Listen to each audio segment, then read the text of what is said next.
Hey, what's going on? I'm Ryan Glick, co-founder and CEO of Groove, and if you're a real estate professional, I have something I think you're going to be interested in. We've developed a platform that's transforming the way deals are prospected and managed in the real estate world. With Groove, you can organize real estate data in one place and share real estate deals with just one click.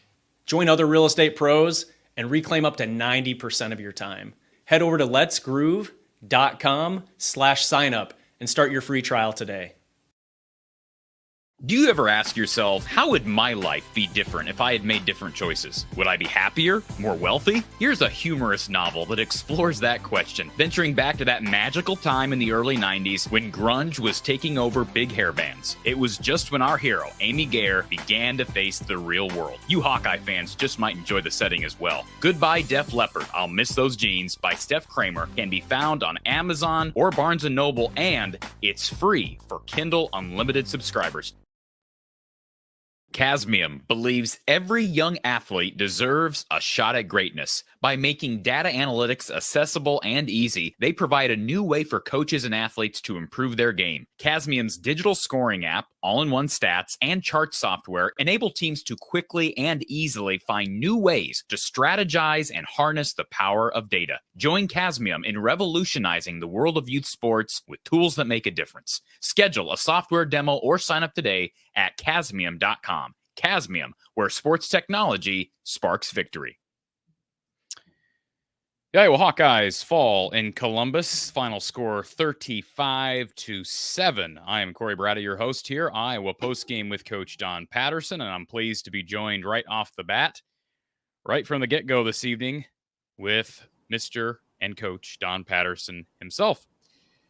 Don, you're going to be providing some therapy sessions this evening. I have a good feeling about this. You're going to be Dr. Don tonight, and so be it. We've played that role before, you especially.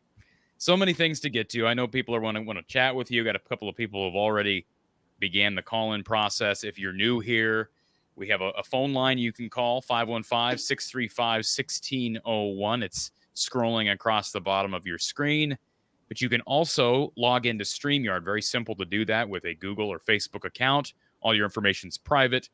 but you can talk to us that way and ask Coach or myself a question. If you're put on hold, stay on hold, because if you drop off the phone line, you lose your place in line. It's pretty simple. So to our callers who are waiting on hold, we're going to have them wait just a couple of minutes, Don, because I want to talk to you one-on-one here to start. Okay. And I don't know really where to start other than let me give my basic takeaways following what ended up being a bloodbath. And that is this. I am disappointed in the Iowa offensive line. I'm going to start there because everybody's been praising the rushing attack and specifically Caleb Johnson. But Don, you and I have had conversations. I have over and over again throughout each solid rushing performance this season given plenty of credit and praise to the Iowa run game, specifically the entire unit, but also the offensive line. I think Iowa's fullbacks have done a nice job blocking. Iowa's tight ends have done a nice job blocking. Sometimes we give too much credit to a quarterback when a team wins. I think we give too much credit to a running back at times when a run game is successful. Caleb Johnson's been really good.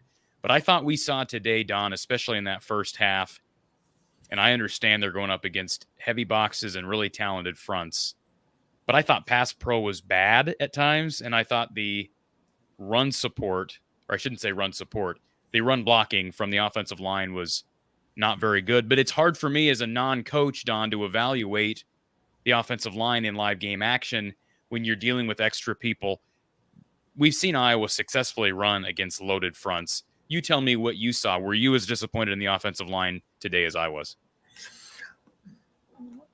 I thought the matchups O-line versus D-line, I thought Ohio State won both those matchups. I thought their D-line in general performed better than their O-line and vice versa.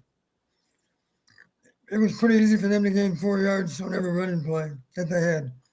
But Don, real quick, not to defend the defensive line, but if there's any spot on the field where Iowa should be able to exert its will, it's with an offensive line that is full of 4th, 5th, and 6th year guys, Don. Right. That's my issue and why I'm honing. Yeah, that was a disappointment. It's safe to say Ohio State's D-line won that matchup.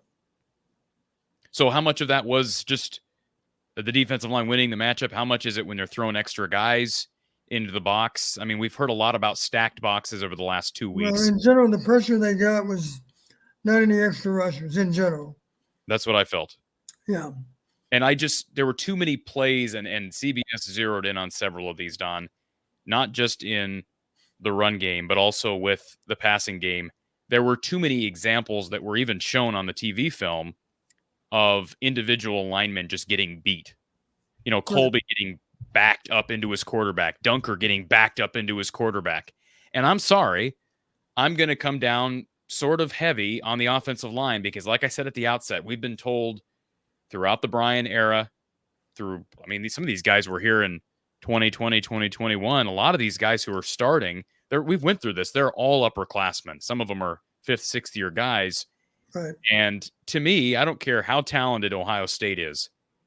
If your head coach is an offensive line coach and you've had people who are healthy right now, this entire line is healthy, and you've got 4, 5, 6 years to develop these players, you ought to be able to go into Ohio State and at least at that position on the field, at least at that point, compete. And I didn't feel like they competed very well. And I don't know that I blame anyone specific.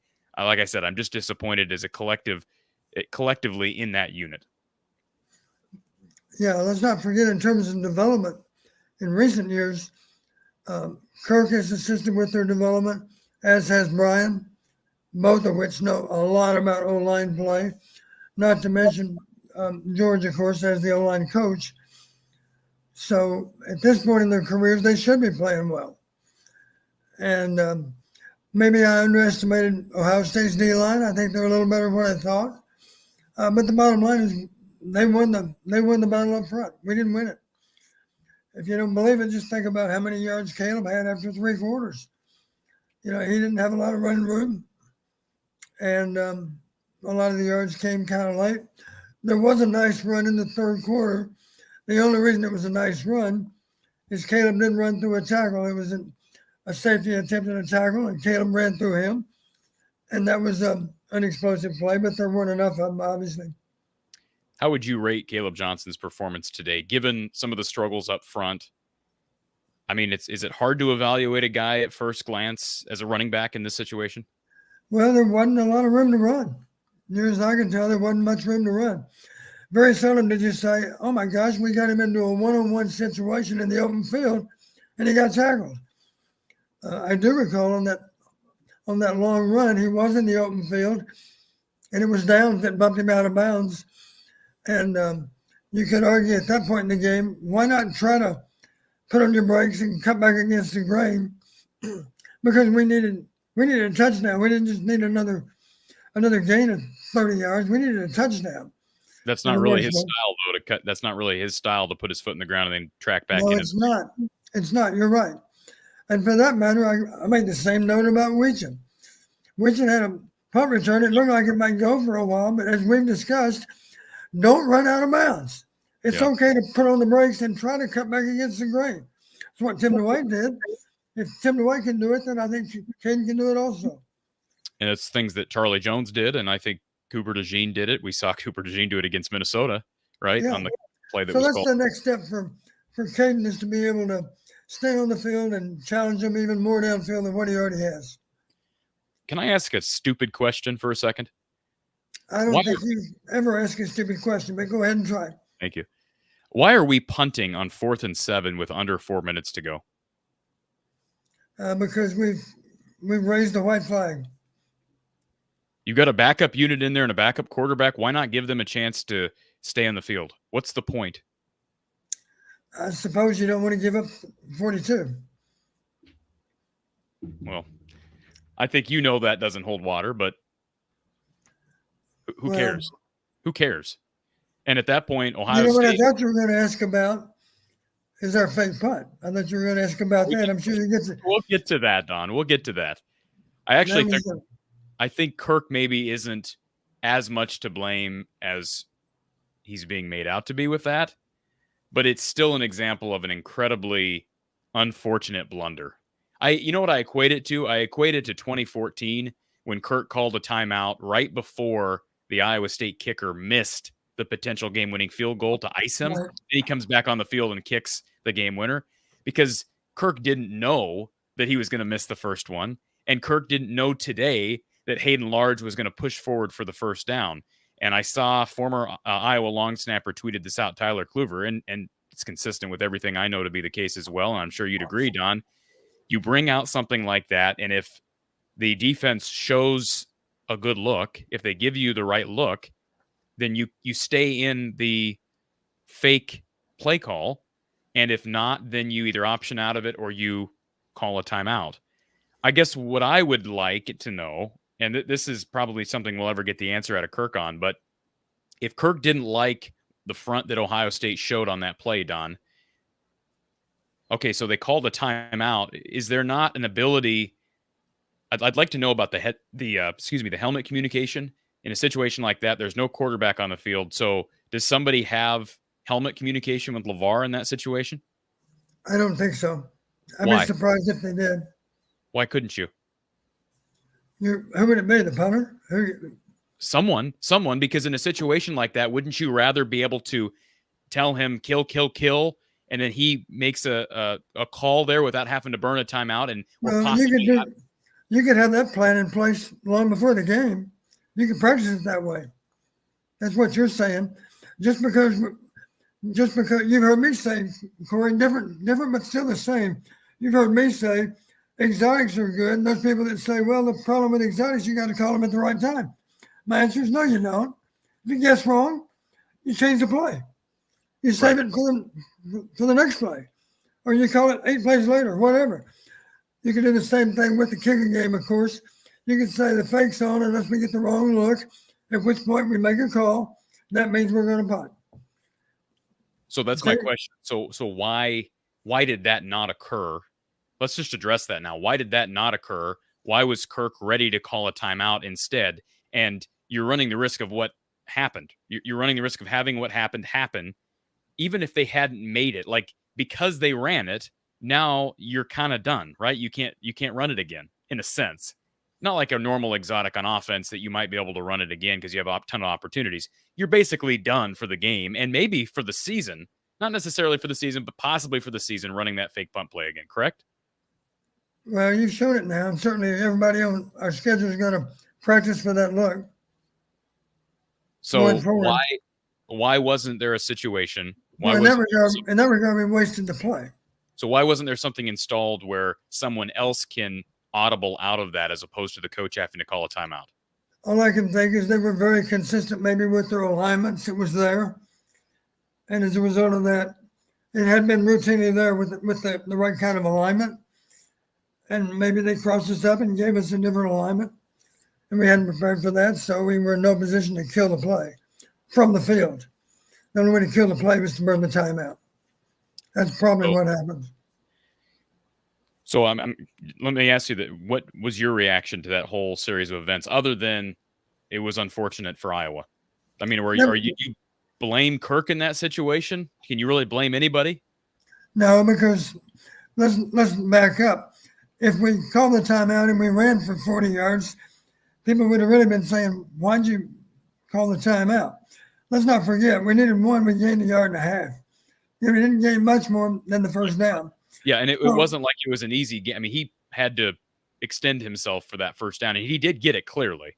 Right, but not by much. Right. And in that regard, let's not forget that the score at the time was 7-0. We had us a good football game, right? At that point. Yeah. Must have been probably early second quarter based on my notes. Yeah, I believe you're correct. Yes, yeah. Early second quarter. Yeah, it was just unfortunate, but I certainly understood. We were in the game as we wanted to be. I made comments during the week. Let's keep it a one-score game, ideally for a long, long, long time, and let's find a way to win it in the fourth quarter. Well, it was a one-score game. Frankly, if you'd have said to Kirk or any other Iowa fan, "Hey, what about 7-0 at the half? Would you take that?" And the answer would be not yes, but hell yes. Right? Yeah, but is it fair to say that I don't know that you can equate 7-0 with 21-14? Isn't there something almost psychological about, okay, we're within a score, but we can't score ourselves? Well, that's not for Well, you're right about one thing. We didn't have a lot of offense in the first half. But we had 18 rushing yards in the half. Total offense in the half. 30 plays. This is not official. I don't know what the play-by-play shows, but 30 plays, 90 yards. 90 yards offense. So in a sense, like it was 7-0 at halftime, and I agree with you. I felt like, hey, they're in this game right now. But at the same time, the fact that they hadn't sniffed the end zone, it was like, man, how are they going to get there in my mind? And so I don't know if the players are thinking anything close to that, but I'm just thinking they're still a long ways off because they haven't sniffed the red zone yet. Not just the end zone, the red zone. Let's not forget, number 2 is a game breaker if we can get him in the open field. But boy, there were no holes in that first half for him. And the sad aspect of our game right now is he's the only guy that has great potential to give us explosive plays. We can't point to anyone else and say, there's a guy that's a true game breaker. Right now, he's the only one that's proven to be so. All right, before we get to our first callers on the day, we're going to put our phone line caller on hold, a brief hold. We'll come right back to them. We want to thank our sponsor, first of all, Iowa Smokehouse. They've been with us here through basketball and football for the last couple of seasons. If you have not gotten your orders put in, be sure to do so before it gets cold, before you want to just stay in the house and not take the trip to the grocery store on game day. Visit iowasmokehouse.com and use the code Hawkeyes for 15% off your total order with their beef sticks, their jerky, their meat sticks, their steak bites. Everything is great. Their ketchups, barbecue sauces, and salsas. You'll never need to go anywhere else or look anywhere else. Tasting is believing with Iowa Smokehouse. Use the code Hawkeyes at iowasmokehouse.com. And, of course, Brad Van Meter down at State Farm.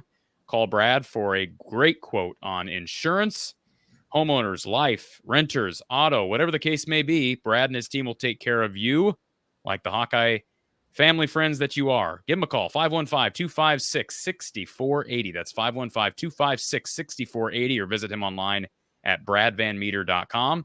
And our Iowa Smokehouse call-in line is full right now. But again, if you are on the phone line, I'm going to repeat this one more time. If you call in via phone, I'm going to put you on hold. You're not getting in right away. So if you hang up, you just go to the back of the line. So I don't know why people keep doing that. Call in and hang out for a while. You'll have to call in a different device if you want to continue to listen to the show. That's just the nature of the game here. So let's go to our Iowa Smokehouse call-in line. Bright and early, it was Ryan who was here first. Ryan, welcome to the show. Hey, gentlemen. How are you tonight? Hey, Ryan. Kind of wanted to get your thoughts on the punt, 4th and half a yard, 7-0 Ohio State. We're on the right side of the 50-yard line. I kind of thought we lost the game right there. And the reason I say that is your opportunities against this defense of Ohio State to score are going to be very few and far between. And that seemed to me like our one good chance of getting points on the board. And punting in that situation on a 4th and half yard, I mean, put Brennan Sullivan in there and let him run something, or QB sneak it somehow. It just, I'm really. Well, if Sullivan's in the game, you mean? Well, no, McNamara was in the game at the time, but when it's 4th and half a yard, maybe put Sullivan in to get the first down. Well, yeah, I mean, you can do that, but the problem is what we've talked about before. If you put in Sullivan, it's almost guaranteed to be read as a run, either handoff to Caleb or not that he's no threat to pass, but is that what you're talking about? You're saying bring him in on a run? Well, he's more mobile. He's a great runner. And frankly, Iowa is a run team anyway. I mean, let's face it, 75% of the play calls you can tell are going to be runs, and everyone in the stadium knows it. Part of the problem with 4th and 1 in that situation, and I just want to clarify, are we talking about the same 4th and short that they first quarter? So not the first quarter punt. It was 7-0. It was 7-0. Okay, well they were 7-0 both times then, but first quarter 7-0 they punt. When it happened, I was kind of with you. I'm like, come on, guys. But at the same time, I understand where Kirk's coming from. I'm not trying to sound like an apologist, but they were not getting a push. So when you're not getting any push up front through the first quarter of the game, Don, you probably don't have much confidence in a sneak, in a run with Caleb, in a quarterback run with a guy like Brendan Sullivan, fullback dive with Hayden Large. And that's why I think in the second quarter, you go fake punt to try to catch him off guard. And again, they didn't catch Ohio State off guard, or Kirk wouldn't have went up there and called the timeout, and Hayden barely got that first down. But I understand Ryan's frustration about punting in that situation, but that's how Kirk's wired, correct? I just feel I feel like Kirk, he has not had our team in a position to be competitive with the upper echelon teams. And when I say competitive, I mean, we embarrassed ourselves at Penn State. We embarrassed ourselves how many times against Michigan? That is what this conversation needs to be about, primarily. That is exactly what this conversation needs to be about. And it's in a way almost unfortunate that Iowa scored that last garbage touchdown against the Ohio State twos. Right. Because it takes away from the fact that Iowa's in their last 4 games against ranked opponents have been blown out something like 124-0. If you don't count that last garbage touchdown. And sure, we can count it. Okay, 124-7. That's what this conversation should be about. And I don't know that it'll be asked of Kirk post-game. This is a different season. But I don't think it's I know that if I was there, I'd be accused of going after Kirk, which would not be my approach or goal. But I think it's a fair question to ask. How do you explain being outscored in your last 4 games against ranked opponents 124-7, if that's the correct number? I mean, that's startling. I think it's 127, but who's counting? 127-7. Okay, that's even worse. So That's the conversation, the macro conversation that we need to have. And by the way, Ryan, you and I both know this. 3 of those gains, they don't include Leicester. So you can put Leicester over the barrel today if you want. Yeah, I mean, his offense has got to be better, right? His offense has got to be better. The offensive line's got to be better. I don't think the passing game looked all that bad on early. Honestly, I thought they converted some big third downs, Don. We haven't I talked agree about with that. you. Jacob Gill and Reese Vanderzee, they came in. I don't think we had a single drop. Jarrett Bowie had a nice gain for a nice catch for a first down. That was the play I was talking about when Bowie missed by about half a yard. And he, by the way, I think it was a bad call. If you go back, it was, but that was the call. Yeah, it was the call. But Don, what were your reaction? What was your reaction to the passing game early? Even though the numbers weren't necessarily there, they were moving the chains. Iowa was winning on time of possession through that first quarter. Even at the half, I was not disappointed in our passing game. I was disappointed in our running game. I agree. But I made the comment, Cade's playing very well. You did. He played well in the first half. He made a lot of good throws. He took some shots, but he kept hanging in there and throwing. We made some nice catches. At half, it looked like if the running game could get untracked, we had a chance. But it never really got untracked. Now, let me make this very clear, real quick, Ryan. Let me make this very clear, too, that there was one play in that first quarter, and it was on the first drive of the game, that if Cade makes a good throw out of the pocket, rolling right, he did a nice job escaping the pocket. That's a 35-plus gain. And frankly, if he hits Caden Weegan in stride, Weegan may go to the end zone on that one. Mm-hmm. So that was a big miss early. That I can't even state how big of a miss that was. It changed the complexion of things. When you look back and you're like, wow, at halftime it was 7-0. How does that change things? No, maybe Ohio State responds with a touchdown like they did. Okay, it's 7-7. I just think that's so different than a goose egg offensively at halftime. So that miss, not that it came down to one play, but that miss was a big one because Caden Weegan was wide open, and Cade McNamara should have been able to make that pass. He had no pressure. He'd rolled out of the pocket and evaded pressure. That was a really bad miss. Ryan? That might be the only ball he wished he had back in the first half. I'll just say one good point of today was it looked like they finally were using Luke Lachey as part of the plan. I thought he had a nice game. It was good that they were at least using him. I do think, especially with this team, you got to get guys in space, maybe some design plays, little short passes to Caleb Johnson to get him in space. And also, Caleb Brown, who I don't even think played. They underutilized Jacob Gill. He was doing real well in the first half, and then I think they forgot he was on the team. And lastly, I'm just going to say, I hate to say it, but Kirk is the common denominator in all of this, and his offenses are just flat out too poor, and he has not been competitive against real good teams. He can still beat the middle of the pack per se, and the lower echelon of the Big Ten for sure. But we got to get back to the point where we can at least be competitive with the Ohio States, the Michigans, the Penn States, and not lose and embarrass ourselves on national television yet again.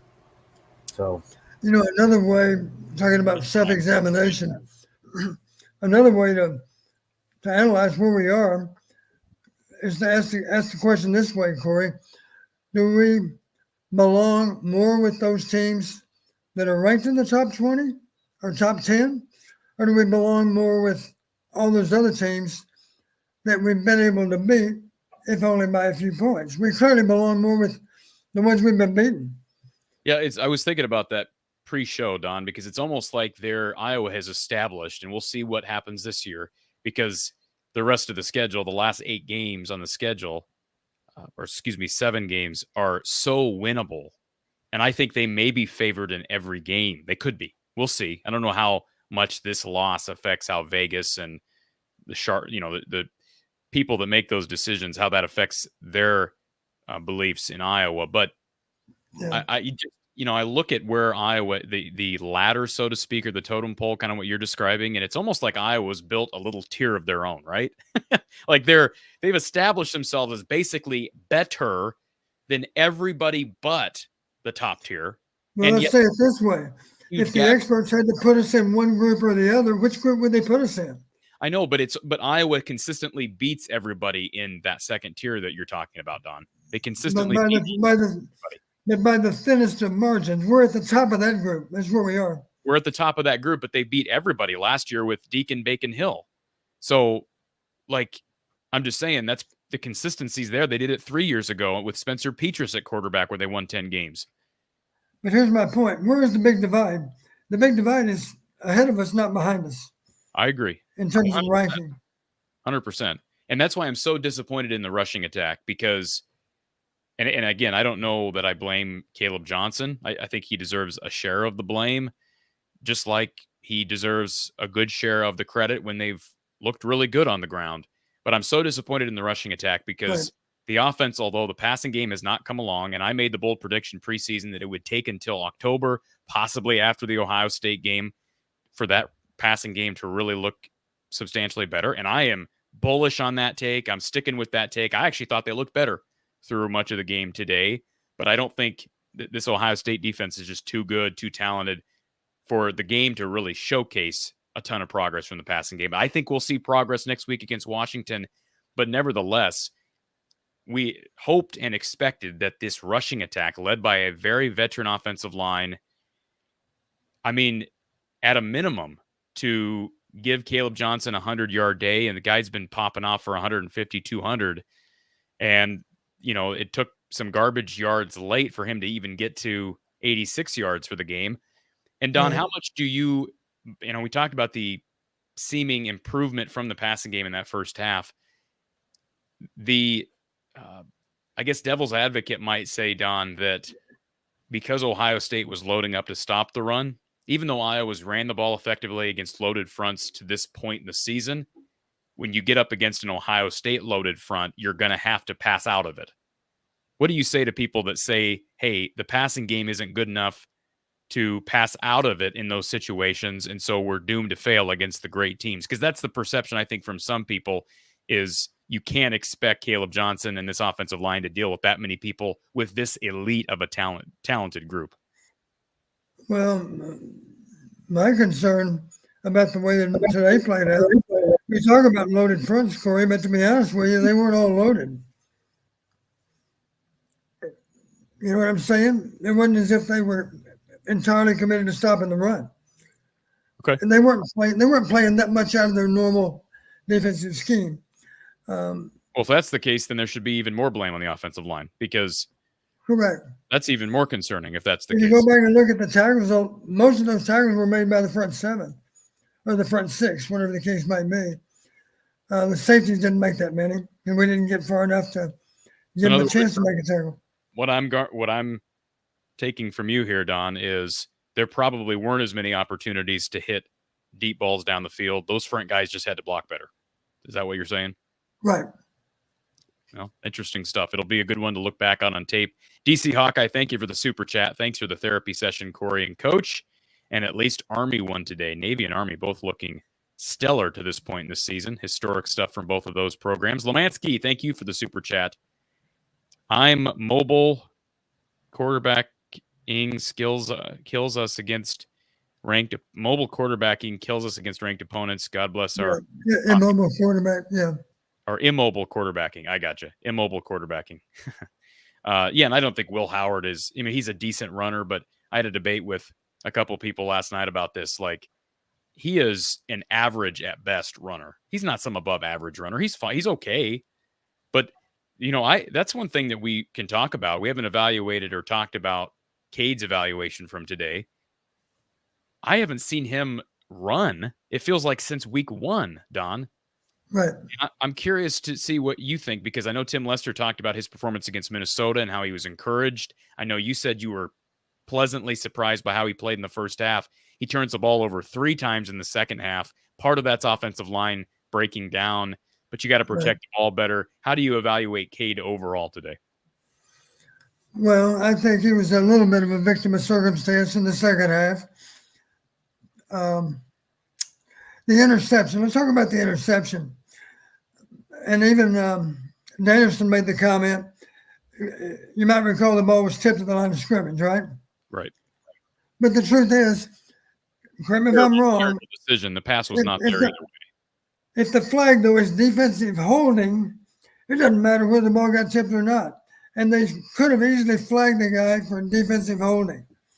Go back and look at it. He had a hold of our freshman receiver. Our guy got mugged at the line of scrimmage. Incidentally, the word's out on that. The only way to counter, all you got to do to counter the freshman receiver is just mug the guy at the line of scrimmage, because he won't be able to get off the ball. And it's a ball that shouldn't have been thrown, but it could have very easily been defensive holding. He held the guy. He held our guy. He did. But you're on the road, you're not likely to get that call. So what did you think? Anyway, well, first off, at the very least, I don't know what Kate was trying to do. Maybe that was meant to be a back shoulder fade. I don't know. The fact that the ball got tipped, we can't really tell where the ball was intended to go. It fell quite a bit short, of course. How do you tip a back shoulder fade? Well, Kate's not that tall, and the guy did a pretty good job. First off, he wasn't that far away, so if he gets his hands up and he's already in our backfield, yeah, it's entirely possible he'll get a piece of the ball. The ball was tipped. It was clearly tipped. Second straight game where Cade McNamara fails to surpass 100 yards through the air. Let's go back to our Iowa Smokehouse call-in line. We've got Andrew Miller with us. Andrew, welcome. Hey, thanks for having me. I was going to touch just on the interception there. It's exactly what I was going to hopefully bring up. It was a very confusing drive to throw an interception to me. It was a good drive down the field. They were plugging along, and I believe it was Lachey had two catches there.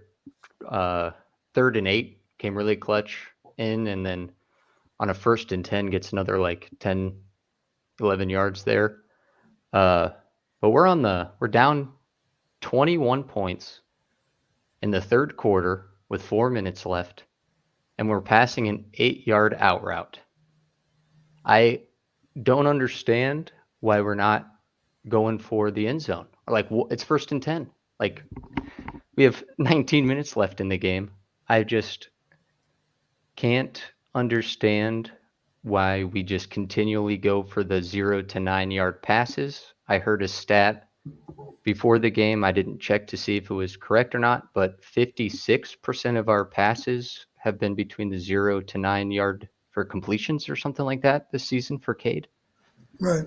I just would like to see some enthusiasm from the Hawkeyes when we're facing an opponent like Ohio State versus Minnesota. I think we can get away with a lot more against Minnesota, but Ohio State has the talent to prevent us from doing what we want to. So I think the coaching needs to adjust to that talent. But it just seems to happen just like last year. But that's what I wanted to talk about, was that interception. I just didn't understand why we're going for 8 yards on a 1st and 10, down 21 with, and we're almost in the red zone. Like, it was just depressing. But Don, do you have a response to that? I'm trying to find the play. Here it is. Yeah, we were 1st and 10 on the plus 24. That's when the interception was thrown. It's a little bit on. Was it 14 or 21 at the time? I'm not sure. It was 21-0. We had just turned it over, and I was feeling confident. I was like, maybe if we can get this drive in, we'll hold them, maybe turn it into a game in the last quarter. I've had some hope this season. Well, I made the comment when it was 14-0 and they had a short field. I said the game's over, effectively over, even if it's only a field goal, because 17, as you know, Cory, is the magic number, right? Requires 3 scores. So any kind of score was going to pretty much doom us to a loss, I would say. Of course, it ended up being a touchdown. But then to follow the touchdown, we, as you mentioned, as the caller mentioned, put together a fairly legitimate drive. Here's some plays on the drive. Let me find them here. Yeah, 3rd and 8, wide stick to Lachey. Great second effort, gains the 1st down. Caleb Johnson then runs through the tackle, the DB tackle, the safety tackle, for a gain of 28. Lachey hooks up for a gain of 13. Now all of a sudden we got first down on the plus 24, and here comes the INT. So it's just unfortunate. You would have thought the way we normally play, we're already in the red zone. I'm sorry, we're on the plus 24, almost in the red zone. Wouldn't you expect on first down on the 24 that we'd run the ball? Because that's historically what we do. And I realize they, in general, stopped our running game. But as we've already discussed, so much of our running game is feast or famine. Either we go for 2 or we go for 62. Why is that, Don? Why is that? Well, we just have a hard time clearing the box. And if we clear the box, sometimes the race is on, especially if it's man free and the free safety is the only available tackler. Any number of free safeties have underestimated Caleb's speed. And I do agree with you. That was blatant pass interference. It was 8 yards, and then he goes for the out route. And there's a difference. Holding. Holding He was is holding on defined. to him, and then Vanderzee, I think he tried to make the cut, and he just kind of tossed him over whenever he had the momentum. So it was just an unfortunate play there. I don't blame Cade for the interception. I just don't know what we're doing with the play call. Well, I kind of blame him for the interception because I don't know that it was there regardless. Just because he's getting held he's getting held. Sometimes you go through your progression. I mean, I know if it's a fade, right? That's sometimes I believe it was, as I recall, it was press coverage, right? The guy was up on Cade at the line of scrimmage. Yeah, he was playing up. I think Jacob Gill was maybe open. Couple 8 yards on the right side of the field, but it's hard to tell. The whole time Cade could see him covered. That's all I know. If he was looking over there. Well, Cade wishes he had it back, of course. Oh yeah, it's just a confusing time when I turn on the TV and I see Vanderbilt beating Alabama 40-35 with 2 minutes left, and I had to watch a good Iowa team lose like that to Ohio State again. Yeah. Andrew, we appreciate you calling in, sir. I appreciate you guys. Keep the show up. It's an amazing therapy session after these Iowa games I've watched for many years now. So I appreciate what you both do and the time and effort you both put into the show. So thank you very much. Thank you, sir. Thank you, Andrew. All right. A couple things here. First of all, Kevin Downey, he got this question in real early, and then we're going to get to our next caller. He says, I'd love to know what the furthest pass attempt has been by McNamara this year. I'm betting it's not more than 25 yards. That's not true. The Hail Mary was. Well, that's not just that. He threw the ball on the Caleb Brown go route, which was underthrown. Frankly, the throw to Caden Weegan today, which was incomplete, was more than 25 yards. And they also, let's give Tim Lester credit. It's not like he didn't try to get a couple of shots. They tried to go flea flicker. Jacob Gill couldn't release along the boundary. Talk about that play for a moment, Don. We haven't seen a flea flicker at Iowa in years. Well, I'm glad to see it. Let me find it here. Nothing ventured, nothing gained, as we say. Help me out here, Cory. What part of the game was that? Do you remember? I can tell you which quarter it was in. That was in the second quarter. I think late second quarter. Yeah. So we're 7-0. Here it is. We just got through with Higgins play the game on defense. Higgins causes the fumble and recovers the fumble. What a great play on his part. And the goat on that play was Jeremiah Smith, the freshman phenom. Maybe that's one of his few bad plays of the day. But they threw the quick convoy to him. Higgins with a great job of forcing the fumble and recovering the fumble. And I think it's probably maybe a first down play right after, I think. Pitch back to quarterback, falls incomplete. Well played by Ohio State. One reason it was well played, it was man coverage. So the defender really didn't have any idea what was going on in the backfield. He's focused on his man. And, yeah, he's there with him. So we really have no chance with that. I can't remember. He just threw the ball beyond everyone, didn't he? That's what happened on that play. Is that right? So, yeah. Yeah. and maybe he's simply trying to throw it away. I suspect that's what he's trying to do. And it looked like it could have been there, Don, but Gill just could not get off his guy. Yeah. And I thought it was a nice recovery by that outside DB. I like the call because you got to try to do something. You got to try to find a way to generate a cheap score. Right.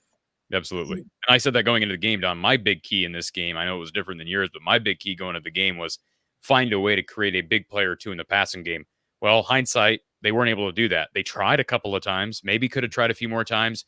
I still think they're too predictable on first down. I just do. I know they've mixed up what run plays they go with on first down. I'd like to see a little more play action on early down situations. And I understand they're trying to give themselves second and medium, third and short to pass. But I just think you get a little monotonous there, Coach. Yeah. Yeah, let's not forget, too, here's something that comes to mind for me. Correct me if I'm wrong. We didn't run a single fly sweep today. And Ohio State ran one for good yardage. I believe it was Jeremiah Smith again, wasn't it? Second half, they ran a fly sweep when they gained on that thing. You remember the play, Cory? I do not. Well, it was a little bit later in the game, I think. Can't find it. Got too many notes. Anyway, you get my drift. Let's try more things. Yeah. Can't find it. Maybe it was first half. Yeah, it was. Second quarter. Well, fly sweep by Jeremiah Smith, 14 yards. So you're making the same point I'm making. Doesn't a fly sweep have a chance? Because you don't often hand the ball to a motion guy. They ran it one time for 14 yards, realizing a lot of our running plays didn't work. I'll say it this way. I wouldn't have been critical of us for calling a fly sweep, even if it does get hit in the head, because at least it's a different play other than some of the others that have not worked. Right? You got to keep searching. Correct. Maybe at some point you'll find something that counts, that's worthwhile, and you get to run it not once but twice. All right, we're going to get to our callers on our phone line. We want to welcome a friend over from HawkeyeReport.com. It's Tom Kakert, who is with us live from Columbus. Tom, welcome to the show. Hopefully I'm not too dark. I'm in sort of a dark room. So we see you and we appreciate you taking the time and glad you made it out there safely and hope you make it safe back. Tom, fresh off press conference with Kirk, can you kind of give us, first of all, an idea of Kirk's demeanor after a pretty thorough beating at the hands of the Buckeyes? I think he was okay with things, but it wasn't okay with the result, but he was not angry or anything. And he knew that the quarterback questions were coming about potentially making a change at quarterback. And he basically shot those down right away and just said, there's no controversy. I knew you guys would ask. Because of the way Brendan played, that it would come up. And he basically said, Cade's improving, Cade's getting better. And he gave examples of how he's getting better delivering the football and processing things. So in his world, he said, basically, we'll continue to evaluate things as we always do. But there's no change at quarterback offing at this point. I don't think that's even close to being the biggest issue. So, and I've been one of the people in the past that have been critical of Kirk for not making a change at quarterback. I have been on the record, and Don, you've been on the same horse, I think, at times. I'd like to see Brendan Sullivan in different spots more, but sure. I'm not an advocate for benching Cade McNamara, and I do think Cade played pretty well in that first half. Tom, how did he kind of explain how things came unraveled in that third quarter? What's the turnovers? I mean, you just give them turnovers and short fields, and that's how it unravels. When you're +2 in the first half and you're within 7, and then you get your doors blown off in the second half because you gave them 21 points off of turnovers. That's the story of the game right there. Simple as it can be is, and I did ask Cade about the pass that was ruled a fumble, and he was like, well, it's hard to tell. He was trying to get it out of there, and it's he said he was trying to throw it, but it just however it hits the ball, it just doesn't. You don't know if it's going to go correctly, if that makes any sense, or it would look like that. We also asked him about the 4th and 1 play that I thought was a mistake by Kirk. I know his thinking, and his thinking is it's 4th and 1, it's at midfield, it's a 7-0 game, just play smart and punt it there. He said that on the fake punt, he was watching and he saw that the linebackers from Ohio State creeped up towards the line of scrimmage. And that's what spooked him and got him to bail out and call the timeout and essentially give up on the fake punt. But boy, I go back to one of his regrets in coaching that, when I did a 25th or I think it was 20th or 25th anniversary interview with Kirk, and I asked him about games that he regrets. And the 09 Ohio State game was one of them, where he, instead of trying to go for it late in the game and try to win it or tie it or win the game late in a tie game, and he just kind of played to overtime. He regretted that later, and I think he's going to regret that one too. I just figure, you're a huge underdog, and what do you got to lose going for it from that, 16 inches away? Even leaving your offense out there. I know they're really good, but take a shot. And I don't think anybody would have been mad if they came up short. I think everybody would have thought, well, at least you're trying. That's just my view. So, Tom, would you have brought? I'm going to ask you the question, a football question. Would you have brought, after showing the fake punt, would you have brought the offense back out? Yeah, absolutely. I would have. Yeah. Why not? You got one of the best. You've got one of the best running backs in the country. Or just bring in Sullivan for that one play, which is what I've kind of advocated for. If you're going to use him on the goal line package, why not use him on 4th and short in a situation like that? Because he gives you a dimension, as we saw in that 30-yard run. He gives you a dimension that Cade doesn't have. Cade can't give you a 30-yard run. He just can't. But Brendan can do that. Yeah, Cory, you bring up a good point. It's not as if our only option was either to run the fake punt or to punt. Right. We took the time out. We could have simply decided, let's go. Let's go for it. Yeah. Let's line up and let's go. And I don't think any Iowa fan would have been upset by that decision. They wouldn't have said, boy, Kirk, why are you being so aggressive? When have you ever heard a fan say, I'm mad that you were too aggressive? They don't get upset by that. You just give it a shot. More often criticized for being too conservative. Yeah, being way too conservative. So that's just my view. To point out the other side of the coin, let's not forget, normally when we pooch punt out near midfield, they do start their drive on the -5 yard line. Yeah. In that case, the ball, of course, bounded into the end zone. They started on I'm sorry, that was the shank, wasn't it? That was the shank. That was the really bad. That was a 22-yard punt by. Yeah, even worse than a touchback. It was a shank. Yeah, and it was. When does Kirk Ferentz ever care what the fans? I mean, I get what you're saying, Tom, but Kirk's not concerned with the fans' criticism, anyways, right? So no, he's not. His philosophy is risk averse. You're up 7-0 or whatever. No, you're down 7-0. Excuse me. In that situation, our best shot at making it a first down on 4th and short was a fake punt. And frankly, at the time, I was back and forth, Tom, because the offensive line was not getting a push. So I understand why you're hesitant in that situation, but I agree with you. I'm not disagreeing. They had an opportunity in that first quarter, and they punted on 4th and inside of 1, right, Tom? It was 4th and 2, 4th and 3, something like that. Yeah, had an opportunity. Tom, excuse me. The stat here that everybody's talking about, and I don't know if this was brought up today, but this is Iowa's numbers against ranked opponents since the beginning of last year. They've been outscored 127-7. And you could argue it's really like 127-0 because, today's touchdown kind of came in garbage time. Was that brought up to Kirk at all today?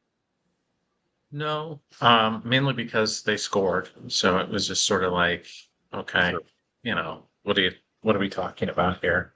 So we didn't bring it up. Had they been shut out, it would have been brought up. It would have been brought up for sure. because everybody was, I mean, until Caleb scored that touchdown, they had not scored a touchdown on offense since the Michigan game against a top 20, 25 opponent since the Michigan game, the end of the Michigan game in 2022, October 1st. So basically 2 years they have gone without scoring an offense because, you know, the only other score was the Joe Evans scoop and score here. Yeah, that's disturbing, right? That's more than just bad. That's disturbing, isn't it? 127-7. I'll say this though, they haven't played a lot of ranked opponents, but when they have, they've just got dusted. They've got slaughtered. Yeah, you know, it's been good. There's another way Michigan to team. ask. When is the last time we beat a ranked opponent? That's a good question. Yeah, It's been a while. 2021, the Penn State game. Beating that's what I'm guessing. That's what I'm guessing it was. Yeah, that's my guess. That's sad. That's really Don. Anything else? I want to make this a short night for Tom, but Don, anything for Coach Kakert? Coach Kakert, anything for Coach Kakert, Don? I ain't coaching I know what anybody. my question is. I got a question. Sure. What happened to Caleb Brown? He has a soft tissue injury. Oh boy. Leg soft tissue injury. So he is out. Edison Ostrenga was in some sort of sling kind of thing when we saw him. I think Ethan Hurkett will be fine. So those were really the only. Kirk jinxed himself because he said this week, the medical meeting was really short and we don't have a lot of injuries right now, basically, and guys are getting healthy, and he jinxed himself. So Caleb, I don't know how long Caleb's going to be out. I don't think he really didn't give a prognosis on it, but soft tissue, you can be out a week. You can be out like Seth Anderson. You can end up being out, for 4 weeks. That does remind me of a really early play in the game where Cade took a real shot. There might have been a flag on that play, but maybe not in Columbus, Ohio. That's not going to be in Columbus. They're not You going to give remember, you remember the hit, though? Yeah, absolutely. Yeah. Right there in front of the referee. He's looking right at it and didn't do a thing. Nope, he did not. He did not. Anything notable to take away? By the way, just so everybody knows, Vanderbilt has upset Alabama 40-35. The Commodores are now 1-60 all time against AP top 5 opponents. So that is big college football. Biggest win in Vanderbilt school history. I would think so. Got to be close. Oh well. Gonna burn Nashville's burning to the ground tonight, guys. And it's 1 week after Bama beat Georgia, right? Yeah. College football. Yeah. God bless it. Love it. Love it. They always used to remind them, now don't get the big head. We got another game next week. You better be ready. Yeah, Jalen Milroe saw that Heisman Trophy just walk out the door. That's going to be Vanderbilt doesn't help. Yeah, the college football, the SEC race and the college football playoff race is going to be an interesting one this year without Saban. And we knew that heading in, but I don't know that we knew that after what happened with Bama and Georgia last week. So anyways, Tom, safe travels back home. Yes. Thank you, guys. Hopefully we talk to you. Talk to you. I think we'll talk to you on better terms next week after a win against Washington. We better hope so. Yes. Yes. Thanks for having me on, guys. Coach, good to see you. Corey, good to see you too. Take care. Tom Kakert, HawkeyeReport.com. Be sure to check out his stuff and his team stuff over at On3, HawkeyeReport.com. I over LA, thank you for the super chat. OSU, too much for the Hawkeyes, loaded with talent. The Horseshoe is a house of horrors. For us, only Iowa coach with success against OSU was Evie. And that takes us back quite a number of years, and I think Don's going to take some exception to that. I take a little offense to that because last time I checked, we went over there and beat them a couple of times, and we also beat them in Kinnick. Yep. What years? Do you remember what years you guys went on the road and won? 87 and 91 for sure were both wins. That might be it. Maybe just twice. But we didn't play over there every other year either. You know, everybody wonders why Curry's never won there. Well, he hadn't been there that many times. I think today was his 7th trip. Yeah. Let's go to our phone line. We got a caller on our Iowa Smokehouse line who's been waiting on hold forever. Thank you for calling Iowa Postgame with Coach Don Patterson. Who's on the line? This is Jeff. How are you doing? Good, Jeff. How are you? Good. Coach, one thing I've noticed, it seems like when the offense does get into a rhythm, whether it's by sending receivers across the middle, it seems like it's one of those things that we only do for a couple times a game and then we get away from it. Is there anything in the play calling that really shows that we are adverse to having success? Well, I don't know specifically is your question when we throw with some success, why don't we keep throwing? I'm not sure what your question really relates to. Because we've sent receivers across the middle for the first time, which is nice to see this year after not doing it in a while. And it seems like with some young receivers, with Gill and Vanderzee, that we have those receivers that can do something now. And it just seems like once we have some success, we go right back to running right away. I'd just like to get your opinion on the. Yeah, I can see why you say that. If we run the ball, just for the sake of numbers, if we run the ball on 8 consecutive plays, is there anything wrong with throwing the ball on 6 consecutive plays? Maybe that's what you're saying. Even if we've had some success with pass, we maybe go away from it for no apparent reason. Is that kind of what you're saying? Yes. Yeah. And at least with Lester, we're seeing those plays with receivers now, and it's great to see it, but it still seems like sometimes we get into Kirk's old mentality of just don't let the offense screw it up. Right.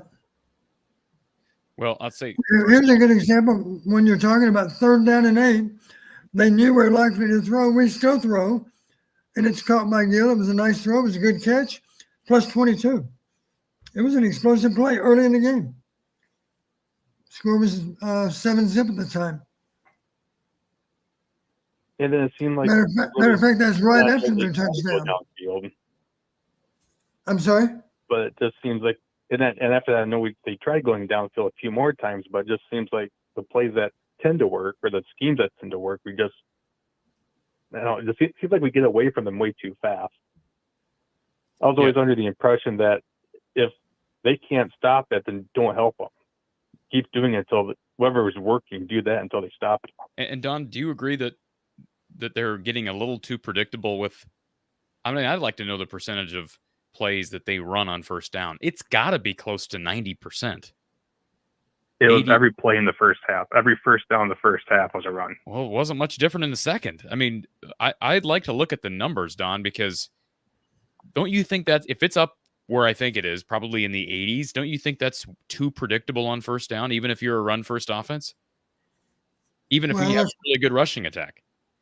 Well, here's one frustration I got.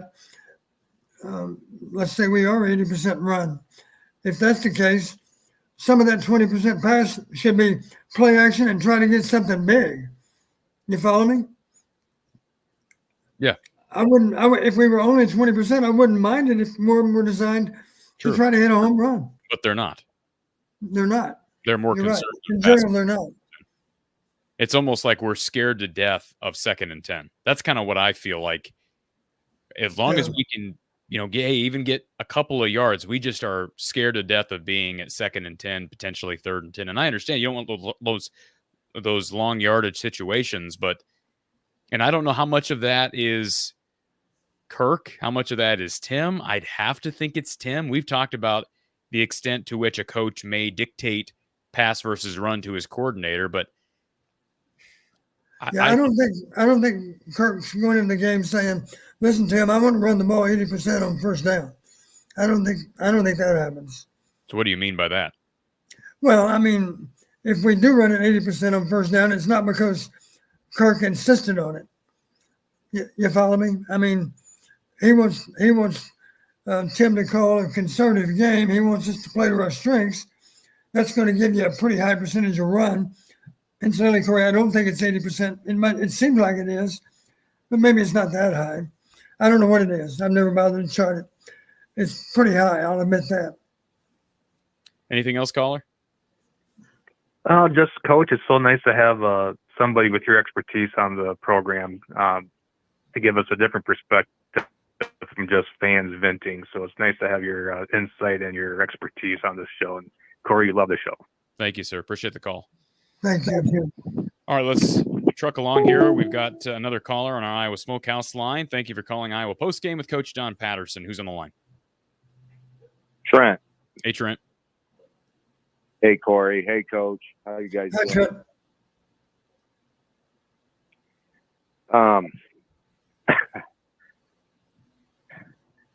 So here's my frustration, and Coach and Cory, fact check me if you want. I hope you do, because I want to be accurate here. I'm 38 years old, so when I really started watching Iowa football was the end of Hayden's time, probably his last 2 years as coach, and then ever since Ferentz has taken over. Okay. Here's my frustration with all this, is that from 2002, when Brad Banks took over, to 2004, so a 3-year span consistently, Iowa finished in the top 10.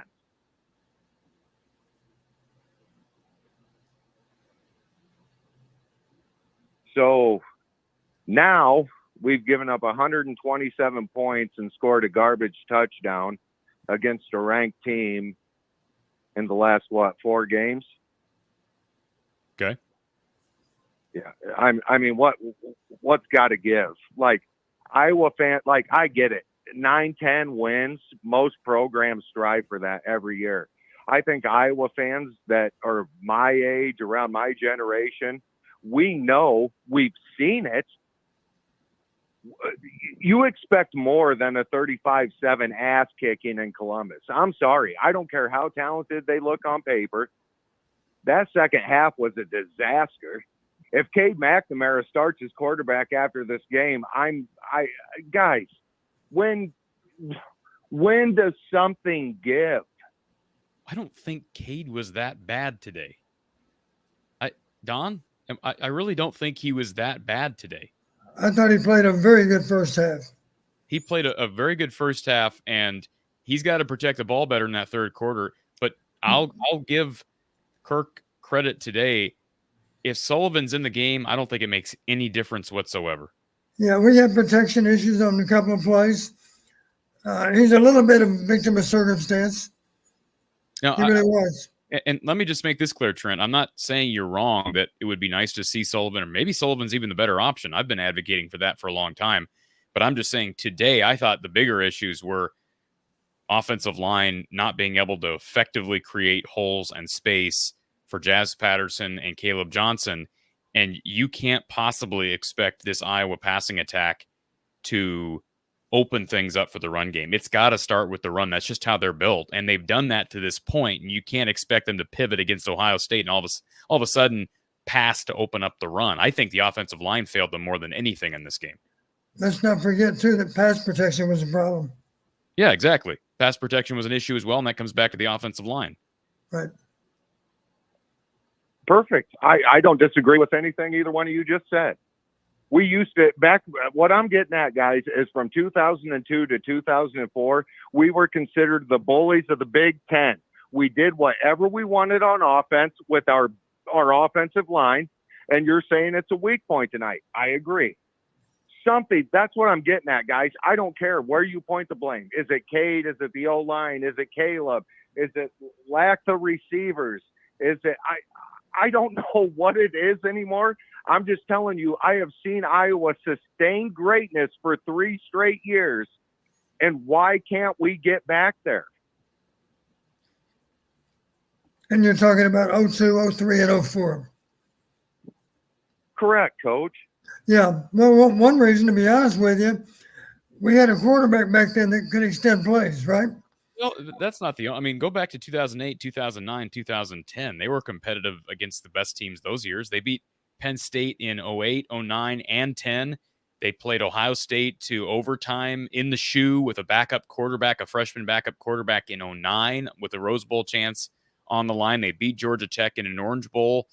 I mean, there were others. I agree with you, caller. And like I said, I'm sure I'm going to get destroyed in the chat because I made the statement that I don't think Cade was all that bad today. I just don't. But I agree with you wholeheartedly that it's embarrassing where this team is at. And I haven't focused in on, as it relates to competing against the best of the best, and I have not focused in or honed in on that aspect of Iowa's struggles of late, because I've kind of attributed those issues to primarily be the offensive woes. And I still think in large part that's where it's at. Tim Lester's 5 games into his tenure as Iowa's offensive coordinator. This is their first real test. Like they got tested against Iowa State and they lost, but there's no comparing Ohio State and Iowa State right now. So I'm not saying you excuse Tim Lester for his shortcomings today, but we all knew this was going to be a project. They were climbing out of a deep, deep sewer on offense. And so I would think that if they can return and consistently get more balanced production out of the offense, like they did back in 08 to 10, from 2002 to 2004, and even back into the 2015, even 16, they weren't great in 16. I get it. But, even into the Nate Stanley era, they were more competitive against the best teams. I think when you get more balance on offense, which is going to take more time with Tim Lester as the OC, then hopefully they stop laying these big eggs against the best teams. But I understand where you're coming from. Yeah, guys. I mean, let's be honest with ourselves. The new college football era is you make the playoffs, or I really think it's just a bust of a season. I even think if Iowa runs the table, I don't think they get in. I don't think they deserve to be in, quite frankly. They may not deserve to. They may not deserve to be in. But I said this before the game. If they run the table, they're probably in. And you want to know why? Because if they run the table, which that means they go 8-1 in the Big Ten, there's a decent chance they get to Indy. The tiebreaker scenarios are all kind of murky. And if they get to Indy and win, which would happen based on the statement running the table, then they'd be 11-2 with a really good win in Indy. Now, do I think they're going to win in Indy? No. But I still think they've got a pretty good shot at getting to Indy because of the schedule. Anybody that doubts me, just look at the schedule. They have a decent shot still at getting to Indianapolis, whether they deserve Indy or not. The schedules are not made even, especially this year. I don't disagree with that. You're right, but I'm just saying, okay, would you rather see them go to the playoffs again and probably get embarrassed, or would you rather see them play a same caliber level team in a bowl game and get a win and say, well, we went 11-2 or whatever? Yeah, well, that's a debate that will probably always forever be an Iowa football debate, because Iowa has been, they are the epitome of the in-between, right? The in-between type of team where they're better than, like we said earlier, they're better than almost everybody on the schedule, but the teams that they're not better than, there's a huge gap between them. So, Trent, we appreciate your call, sir, and I totally relate to your frustration. All right. Hey, I appreciate everything you guys do. I'm not trying to be negative. This is just where I see the state of Iowa football right now, and it's disappointing because I know I've seen better. I lived through it. So, all right, Absolutely. guys, go Hawks. Hopefully next week they get the win against Washington, and yeah, go Hawks. Thanks, Trent. Have a great night. I understand where he's coming from, Don. I'm sure you do as well. That level of frustration, because this is when you see these trends. I mean, 127-7. That's pretty demonstrative. That's pretty specific, right? And so it is what it is. But those are issues that this coaching staff will have to address, whether it's just a matter of the offense getting collectively better and more balanced. I think that's part of it. I don't know that the talent gap is widening between the Ohio States of the world and, the 5th or 6th best team in the conference. Because right now, like I said, based on where Iowa may finish, whether you think that they're deserving of that finish, based on the schedule, they're going to probably, unless the wheels come off, and they could. But Don, I think they're going to win. I think they're going to go at least, let's see, 5-2, more likely 6-1, and possibly, I won't be surprised if they go 7-0 against that schedule. Like, here's how I see it. Michigan State's crap. All right. They're junk right now. I really do think, I hate to say that. Northwestern pushed Indiana, but they've they've proven that they're not a very good football team this year. I think Maryland has proven that they often mail it in by the time we hit November. Right. The toughest challenge on the schedule is Nebraska, right? That's still the toughest challenge. Wisconsin might be difficult, but both those games are at home. And then you get a Washington team next week that has proven to be vulnerable. Can you give me an update on Washington? Aren't they playing right now or not? Is that a night game? I can give you an update on Washington. Give me just a second here. Before we do that, Bob, thank you for reminding everybody. Please hit that thumbs up button. Hit the like button if you're here. It does help us in the algorithm. So right now, Washington and Michigan. Washington leading Michigan late in the first quarter, 7-0.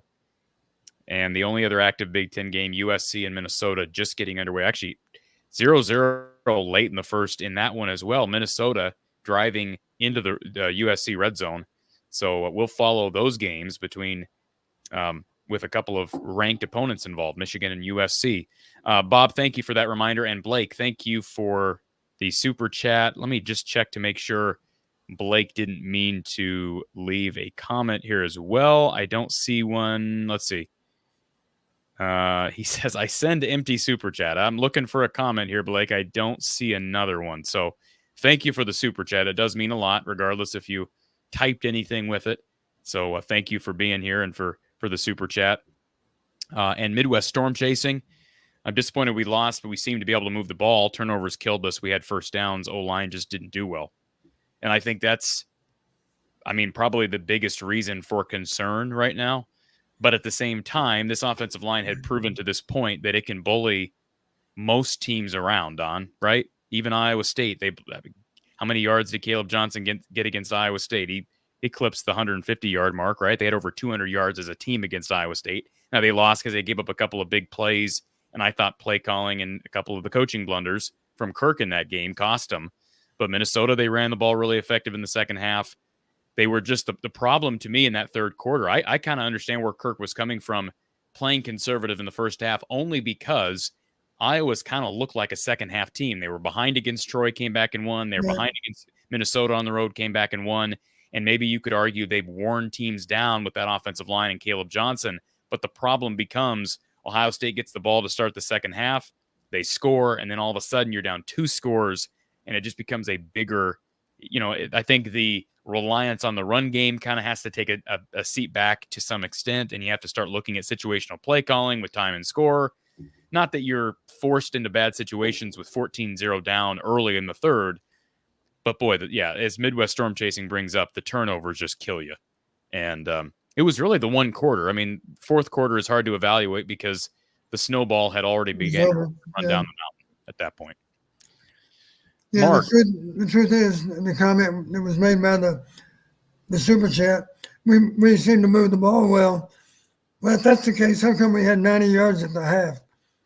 Well, they moved the ball. They converted more third down. I think that's what he's saying. They actually kind of controlled the clock to some extent. They limited Ohio State possessions by converting third downs that we're not accustomed to seeing them convert. And they also converted them through the air.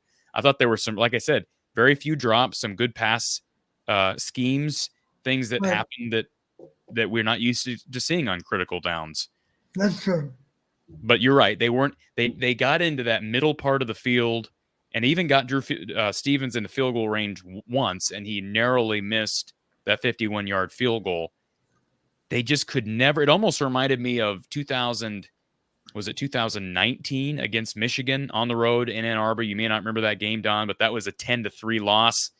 And the only difference was Michigan was not as explosive offensively as Ohio State is, but Iowa just could not get into scoring range. They'd get to midfield or maybe the 45-40, and they kept playing the field position game, but they could just never push the ball into scoring range. Very similar to what we saw from the Iowa offense in this first half today. Yeah, let me talk for a minute about that 51-yard field goal attempt. Here's the sad aspect of that. I think, of course, there are 2 officials underneath the uprights. He hit the ball so well. It was 51 yards, and yet it flew above the left upright. And I think what they're coached to do, that official, of course, looking right up that upright, and if the ball crosses, any part of the ball crosses over that extended upright, it's real no good. The reality is, if the ball was kicked a little bit lower, I think it's entirely possible it would have caromed off the upright and been good. We'll never know because it was above the upright. Was it really above the upright when it crossed? Yes, it was. Wow, what a like, talk about a leg. Now I'm just curious. I know you're going to probably double I know down. you're going to say it would have been good in 67. Not good from 67, but it would have had the length of 67. And I go back to the last play against Iowa State. Do you say now that he should have at least gotten a shot from 68, 69 in that game? I don't even want to revisit that. I think it's a fair question, Don. Mark, thank you, Mark. Spencer Petras just threw a beautiful 58-yard touchdown pass against Boise State. So interesting to follow that game. I don't know what the score is. Boise State really good. They got a Heisman candidate in Ashton Genty. So thank you, Mark, for the super chat. And before we get to our next caller and the next segment here on the show, I want to take a quick moment to acknowledge our sponsor, Iowa Smokehouse. If you have not experienced how tasting is believing with this great Iowa company, log on to iowasmokehouse.com. Use the code Hawkeyes for 15% off your total order. You can buy meat sticks, jerky, fresh, tender cuts of steak. You'll never need to go anywhere else for game day. Look at this array just in this picture. Mouth-watering stuff, great stuff. And boy, it is tasty.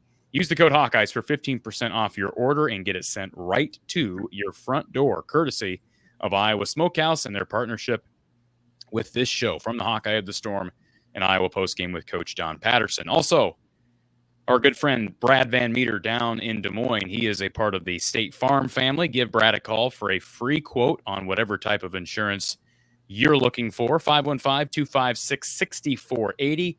515-256-6480. Or visit him online at bradvanmeter.com. Our RTI Threads player of the game today. I had a hard time with this one, Don. Ultimately, I went with Jay Higgins because Good choice. 14 tackles, 7 solo, 1 sack, 1 forced fumble, recovered that fumble. I was particularly impressed with the series of events that led to the forced fumble and the fumble recovery, because the play before, the Ohio State back breaks a Higgins tackle. What does Higgins do the very next play? He forces a fumble and then gets right back up and grabs that fumble, gets on the ball. Yeah, it's rare when you see him miss a tackle. Of course, that's a strong running back, as we discussed before the game. But he was mad at himself, I'm sure, for missing a tackle, because he doesn't miss many. Absolutely. Good stuff out of Jay Higgins. And again, he is our RTI Threads player of the game. And speaking of RTI Threads, go ahead, Don. Do you have something to add there? I have one comment. We have a guy that posted on the chat. I won't mention his name, but he says the field goal left of upright by 1 foot did not go over upright. I think what he's looking at, they took a different angle of the kick, but the angle they took was not from behind the kicker. It looked wide at that point, but it was not. You go back and look at the shot from the other end zone, that ball goes over the upright, not outside of it. The second angle, the camera was in a different place. At that angle, it looked like it was wide. But go back and look at the original video behind the kicker, and the ball clearly goes right over the left upright. And that was Drew Stevens' first miss of the year. He's been perfect to this point. Unfortunate because he's got a huge leg, and that was so close. Not that it would have made much of a difference, probably. I don't know that you can say it would have made much of a difference, but unfortunate, the miss from 51. Shop RTI Threads, folks, and shop the official merchandise lines of Aaron Graves, Jacob Gill, Carson Shire, and Zach Lutmer. We saw Carson lay a big hit in the fourth quarter on special teams action. He's going to have a shot next year once Jay Higgins and Nick Jackson graduate and lead the program officially. Shop all of these great athletes and their brands at rtithreads.com. That's www.rtithreads.com. Let's go back to our Iowa Smokehouse call-in line. We have got OS for Hawks with us. OS for Hawks, welcome. Good evening, gentlemen. How are you? We're doing good. How are you, sir? I'm just going to say one thing. I agree with Coach Don on 99.99% of the time. You have to look at the replay. I think you're wrong on the field goal. I'm sorry, my friend. You go back and look. That second angle is a different angle. Well, I have it. Look, I have it recorded. I could actually bring it up now, but I don't want to do that while we're Please do. talking. Yeah. Please do. Go back and look at the original angle from behind the kicker, Yeah. All and right. then you can clearly see that's a different angle. I will do that. My biggest takeaway Not for my the first day. rodeo. No, I know it's not. I like I said, I agree with you at 99.99% of the time. Anyway, I think the biggest thing today for Iowa is we got beat on both sides of the ball in the trenches. Right. We got beat on the defensive line got beat, and the offensive line didn't play up to what we needed to win the game. I noticed a couple times in the first half, especially, and I'm not trying to throw anybody under the bus, but I noticed Graves getting blown off the line on 2 or 3 different plays. And the other thing I wanted to bring up is I wanted to ask a question about a particular play. Early in the third quarter, that first long pass, it wasn't a touchdown, went up the right sideline. Jamari Harris had coverage, and then Quinn Schulte was the safety over the top, and then he got tackled on about the 3-yard line. My particular question on that is, it looked to me like Jamari Harris almost gave up. The announcer said that it was like a double coverage, but Schulte did not look like he was in any kind of position to actually, quote unquote, play double coverage. So what happened on the deep pass to Jeremiah Smith, Don? Yeah. Well, the way I saw it, I believe they were in what we call quarters coverage. In other words, the corner was in outside fourth coverage. The safety was in inside fourth coverage, I believe. And if you want to do there was a little confusion about who had the receiver. My thought at the time was really, if you wanted to assign fault, just my best guess, who knows for sure. The only guy that knows for sure, of course, would be Phil Parker and maybe those 2 players. But in my mind, it was more the fault of Schulte. I'm not sure of that, but that's just the impression I got. It looked like there was a little confusion. Okay, who's got him? In the end, neither one had him. You might argue that both of them should have been back there to contest the ball, and obviously neither one was. So, yeah, I wasn't looking to lay any blame. I've just, like I said, I defer to you, Coach, because I know you have more expertise. It kind of looked to me like Harris thought he had some help behind and kind of gave up following, and then he didn't have the help, and then we cut. I think Harris clearly thought he became Schulte's man at some point. Yeah. Then I had another particular question too about one of Abuka's touchdowns. That was also, I think, in the third quarter. I'm having brain fade right now. Number 37 for Iowa. He's a backup linebacker, right? Yeah, Fisher was beaten. Yeah, Fisher. He cut it. But on the particular play I'm talking about, it looked like there was a last-second switch. Fisher blitzed, and Castro tried to get over to Abuka, and I think we got caught because, it was a touchdown, but Castro had no opportunity. I mean, Abuka is an awful good wide receiver, and you're expecting, safety to get over, and I just thought that it was a questionable Was it the other way defensive around? call. Because I have in my notes, the guy beaten on the play was Fisher, not Castro. Yeah, but Fisher actually Castro jumped up and blitzed, and Castro had to fill on the play that I'm talking about. That sounded like a different play. Because I've just simply got written down Fisher beaten for touchdown. Maybe not, but that's the way I saw it at that moment. Abuka had 2 touchdowns. So are we talking about the same touchdown? No. The second touchdown, Fisher was covering there too, but he was in position. That touchdown was just a great throw and on time. I'm talking about. It looked like to me that Fisher came up, was over top of Abuka, and then he at the last second switched up to line and blitzed, and Castro had to fill in. Well, the last touchdown, I do know this. The last touchdown, I have down Castro beaten by Abuka. now 35 nothing. Yep. Yeah. Yeah. That's the one I'm talking about. But I guess what I'm asking is why. I don't know.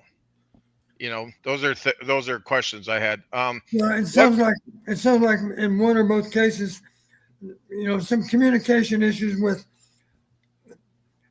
At what point do you pressure the backfield? At what point do I know for sure that's my man? Again, just communication issues that we got to get worked out. Yep. And then I had one other question. Smith's touchdown, the one-handed touchdown catch. Right. Is there not such a thing as offensive holding? Because No. yeah. They're both grabbing each other. Yeah, but Smith, when he went up with one hand, he had such a big handful of jersey. There's no way the defender could have gotten off the ground to try to. And I realize that there's no. Then if you're just, Deshaun Lee, then don't engage or get off the ground first. I mean, like, to me, that's just a great receiver making a great play. I had no problem with the no call there, Don. Yeah, I didn't say I had a problem with the call. It seems like that's almost impossible to defend if you're going to allow, a defender to push off so like that in that situation. I only had one last thing I wanted to bring up. Late in the game, I saw something and it just made me realize, I think, why Caleb Johnson is such a better player this year than he has been in previous years. And it has to do with effort. There was a swing pass to the tight end to Lachey, and who was downfield blocking for Lachey downfield was Caleb Johnson after he came out of the backfield. And I just thought it just caught me as a big effort play, to help out somebody else. I mean, that's if he's not in the spotlight there, he's just doing something to help a teammate. And that's something that just caught me at that situation, because that's not something I think that I've seen before from Caleb. And I wanted to give props where props are due for having some effort. And again, gentlemen, I love your shows and I agree with other people. Being able to call in and talk to you guys sure helps. It puts a little bit of a salve on the wound Sure. after a game such as tonight. And I appreciate the content's great, Cory. I really appreciate what you guys do. Have a good evening. Thank you, sir. Appreciate the call. Thank you, Sam, for reminding everybody to hit the like. Please hit the like button, right, Don? Just slide down, hit the like button. Very simple. Very simple. And for that matter, if you haven't subscribed, please do so. Absolutely. Got to get to 10,000 by season's end. And I know things tend to slow down when you lose a game, and they kind of did here on the channel after that Iowa State loss. I get it, and you're in a bye week, but better times are ahead. And I want to address a couple comments here in the chat. First of all, Kevin, I love you, Kevin. Say no chance they go 7-0. No chance. I am not predicting at this point that they go 7-0. But I think they will probably go 6-1. And they may go 7-0. But to say there's no chance, there's a chance, a decent chance, right, Don, that they're favored in every game left on the schedule. They were 20-point underdogs today. There's absolutely a chance we'll go 7-0. And for that matter, Cory, a few hours ago, there was a chance we go 8-0. Well, right? There was a chance. Slim chance. But a realistic chance they go 7-0, Don, because there's a good chance that they're favored in every other game. I love how people are like, why are you bringing up the playoff and the Big Ten championship game? I'm just laying it out how it is. I'm not the one who made the schedule. I'm simply saying, if you do the math and look at everybody else's schedule and how the recent history with Iowa teams, even Iowa teams that have no offense, not even talking about an Iowa team that has a run game, even though it didn't look good today against an elite defense, they win games they're supposed to win more often than not. They have got a very favorable schedule. They play a Washington team who's down. They play a UCLA team who's down. They play a Wisconsin team who's down. They play a Northwestern team that's down. And they play a Maryland team that typically fizzles late. And then they finish with a Black Friday game against Nebraska. Could they lose a couple in there? Sure. But there's also a chance they go 7-0. If they go 7-0, they are 8-1, which means they'll likely be in a They will be. They'll be in a tiebreaker scenario at that point, unless some other teams lose a bunch and then maybe they get in outright. But that's just how it is. That's not saying I think they're deserving of it or they're deserving of a playoff spot. I'm simply just saying how the math works out. This is the race for the Big Ten title is not an invitational. It's based on your total Big Ten record, and not all records are created equal because the schedules aren't created equal. You can't when you have 18 teams in the conference. And this is a good time, Cory, to brag on our coaches, because what you're saying is we very seldom beat ourselves. And give Iowa credit, they tend to bounce back after these types of losses. Whether you want to be mad about the 120-7, I understand being mad. They have not affected Iowa in the games following. Like when they go back and play teams of like skill level, they still end up beating those teams. At least they have recently. So Right. I have no reason, Don, to think that they don't come back against Washington next week and win. Now, I will say this, Washington's beating Michigan right now 14-0. So that should get Iowa's attention.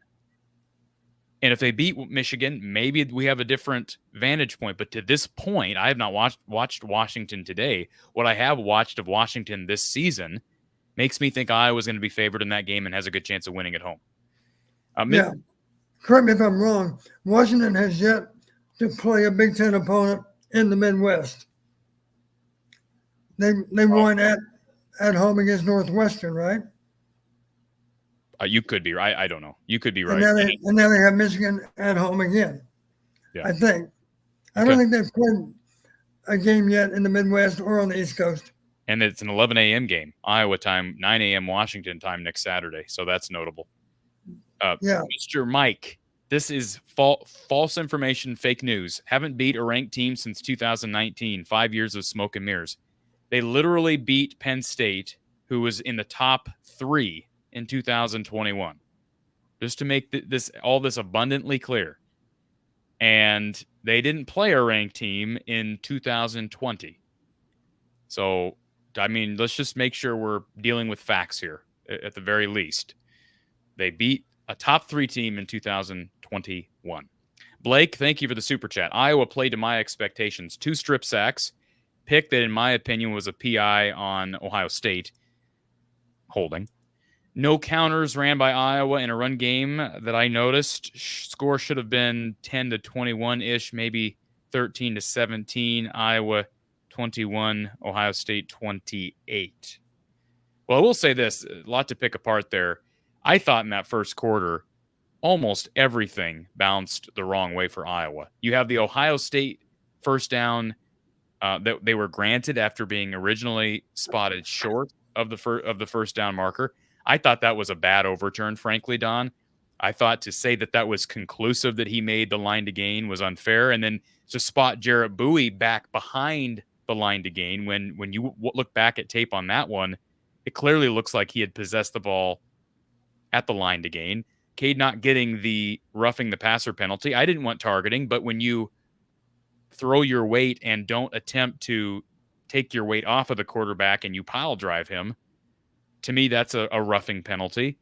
And then you have the unfortunate thing with Kirk, sort of a self-inflicted blow with the fake punt that actually worked, but they got a timeout in, unfortunately, right before the snap was made. Don, what did you think of the officiating today? I know that wasn't the main storyline, but did you think it was fair officiating? I know you mentioned being in Columbus and not maybe always getting a fair whistle. Well, early in the game, I wrote it down. I thought it was significant. Questionable spot on a pass to earn a first down for Ohio State. It appeared it was short, and then they said, oh, well, sure enough, they gave him the first down. And what I have a problem with is if it was ruled a first down on the field, so be it. But again, I don't feel like these officials anymore are staying true to the rule that a review has to be conclusive for it to be overturned. I feel like we've kind of just let that by the wayside, and we're just basically saying, oh, what does it look like? But it's supposed to be, why don't we just get rid of that rule? If it doesn't have to be conclusive anymore, let's just get rid of the rule. Yeah. Well, in the hard hit on Cade, as you mentioned, it doesn't mean that it's going to be resulting in an ejection. There's a thing called unnecessary roughness. And if you're pile driving a quarterback, maybe there is no helmet to helmet, but it's still unnecessary roughness. You're not going to get ejected, but it sure might turn into a foul. And it would have been a big penalty. It would have been a 15-yard penalty and a big automatic first down for Iowa had it been called. Right. A Midwest Storm Chasing says Ohio State is an elite team, possible champions. We don't have the talent they do. Cade played as good as the O-line let him. Sully is more mobile, but I don't think he's the answer. So a pretty balanced take there. I still want to see more of Sullivan. I'll admit that. But I think we have to be balanced. And I know there's a lot of upset Iowa fans tonight. And we knew that was going to happen. That's the reality of the situation. But we have to have a degree of balance. And I don't think quarterback was even close to being the top issue today. There are not many quarterbacks that would have thrown for much more than 100 yards today against that Ohio State defense with the failures in pass pro and the lack of run game. That's my opinion. I just don't think there were many, because I don't think there were many plays that Cade left on the field. The one big one was the miss in Caden Weegen's direction, because that could have been not just a big completion, it could have been a touchdown, because Caden Weegen had some room on his defender. Right, and that was very early in the game. Our RTI Threads player of the game, I mentioned it earlier, Jay Higgins. Got to be proud of that guy who's going to have an NFL future, who does have an NFL future. 14 tackles, 7 of which were solo tackles, 1 sack, 1 forced fumble, 1 fumble recovery. Although I do need to check the official stats, because these were unofficial at the time we posted this here on StreamYard. So I'll double check that, but he is our RTI Threads player of the game. Let's go to our next caller, who is on hold. Our Iowa Smokehouse line. We've got Tom waiting on hold. Tom, welcome. Cory, Dawn, you guys do a great job. Dawn, you're awesome. I think Cory's just kind of your wingman carrying your suitcase. But anyway, my takes out of the game, what I've seen today, Iowa's defense still looks stellar. Ohio State's defense looks stellar also. Iowa just does not have enough horses on offense. I mean, the defense this morning in the first half, you had a stopped 4th down play, you had 2 turnovers, and we got 0 points. The boys don't have enough horses on the offense. We haven't had a quarterback in years. Kate McNamara isn't the guy that's going to beat Ohio State. I'm not here to down them, but there's just not enough talent there. You take the 2 plays that we got burned on for touchdowns on defense. Abdul is a heck of an athlete. That's my take. Abuka? Yeah, Abuka. Yeah, let's not lose sight of the fact it is entirely possible that Ohio State wins the national title this year. They're very good. We lost to a very good football team today. And they were my preseason number 1. So they were my preseason number 1. And if we want to look at the bright side of all this, I know fans don't want to do that, just an hour and a half removed from a loss like this. But they were down just 7 points at halftime. I thought the defense was really good in the first half, Don. I thought the critical down offense was pretty good in the first half. They just couldn't take advantage. I mean, Tom brings up a great point, something we haven't talked about. You talk all the time, Don, about playing these great elite teams. You've got to win on turnovers. And they won on turnovers in the first half. And then you look at the scoreboard and you still got 0. To me, that's deflating. You're up 2-0 in turnovers, but you haven't gotten any headway on the scoreboard. That's frustrating. How debilitating, how deflating is that when you're an offense and you know your defense is giving it to you and you haven't been able to take advantage of it? Well, obviously the offense was frustrated even at halftime because you're still down 7, even though the defense certainly played an outstanding first half. I know Ohio State made the comment, I believe, Ryan, they said this. He said, we had 200 yards at halftime. We turned the ball over a couple of times. We just got to eliminate our mistakes. That's how they looked at it, of course. And let's face it, if we were +2 at the end of the game, yeah, we'd have probably lost the game anyway. Maybe it was going to take +3. But we certainly weren't going to beat them if it was even. And in the end, was it officially even or not? I don't even know where it finished. Oh, well, we lost up +2 in short order, didn't we, in the third quarter there?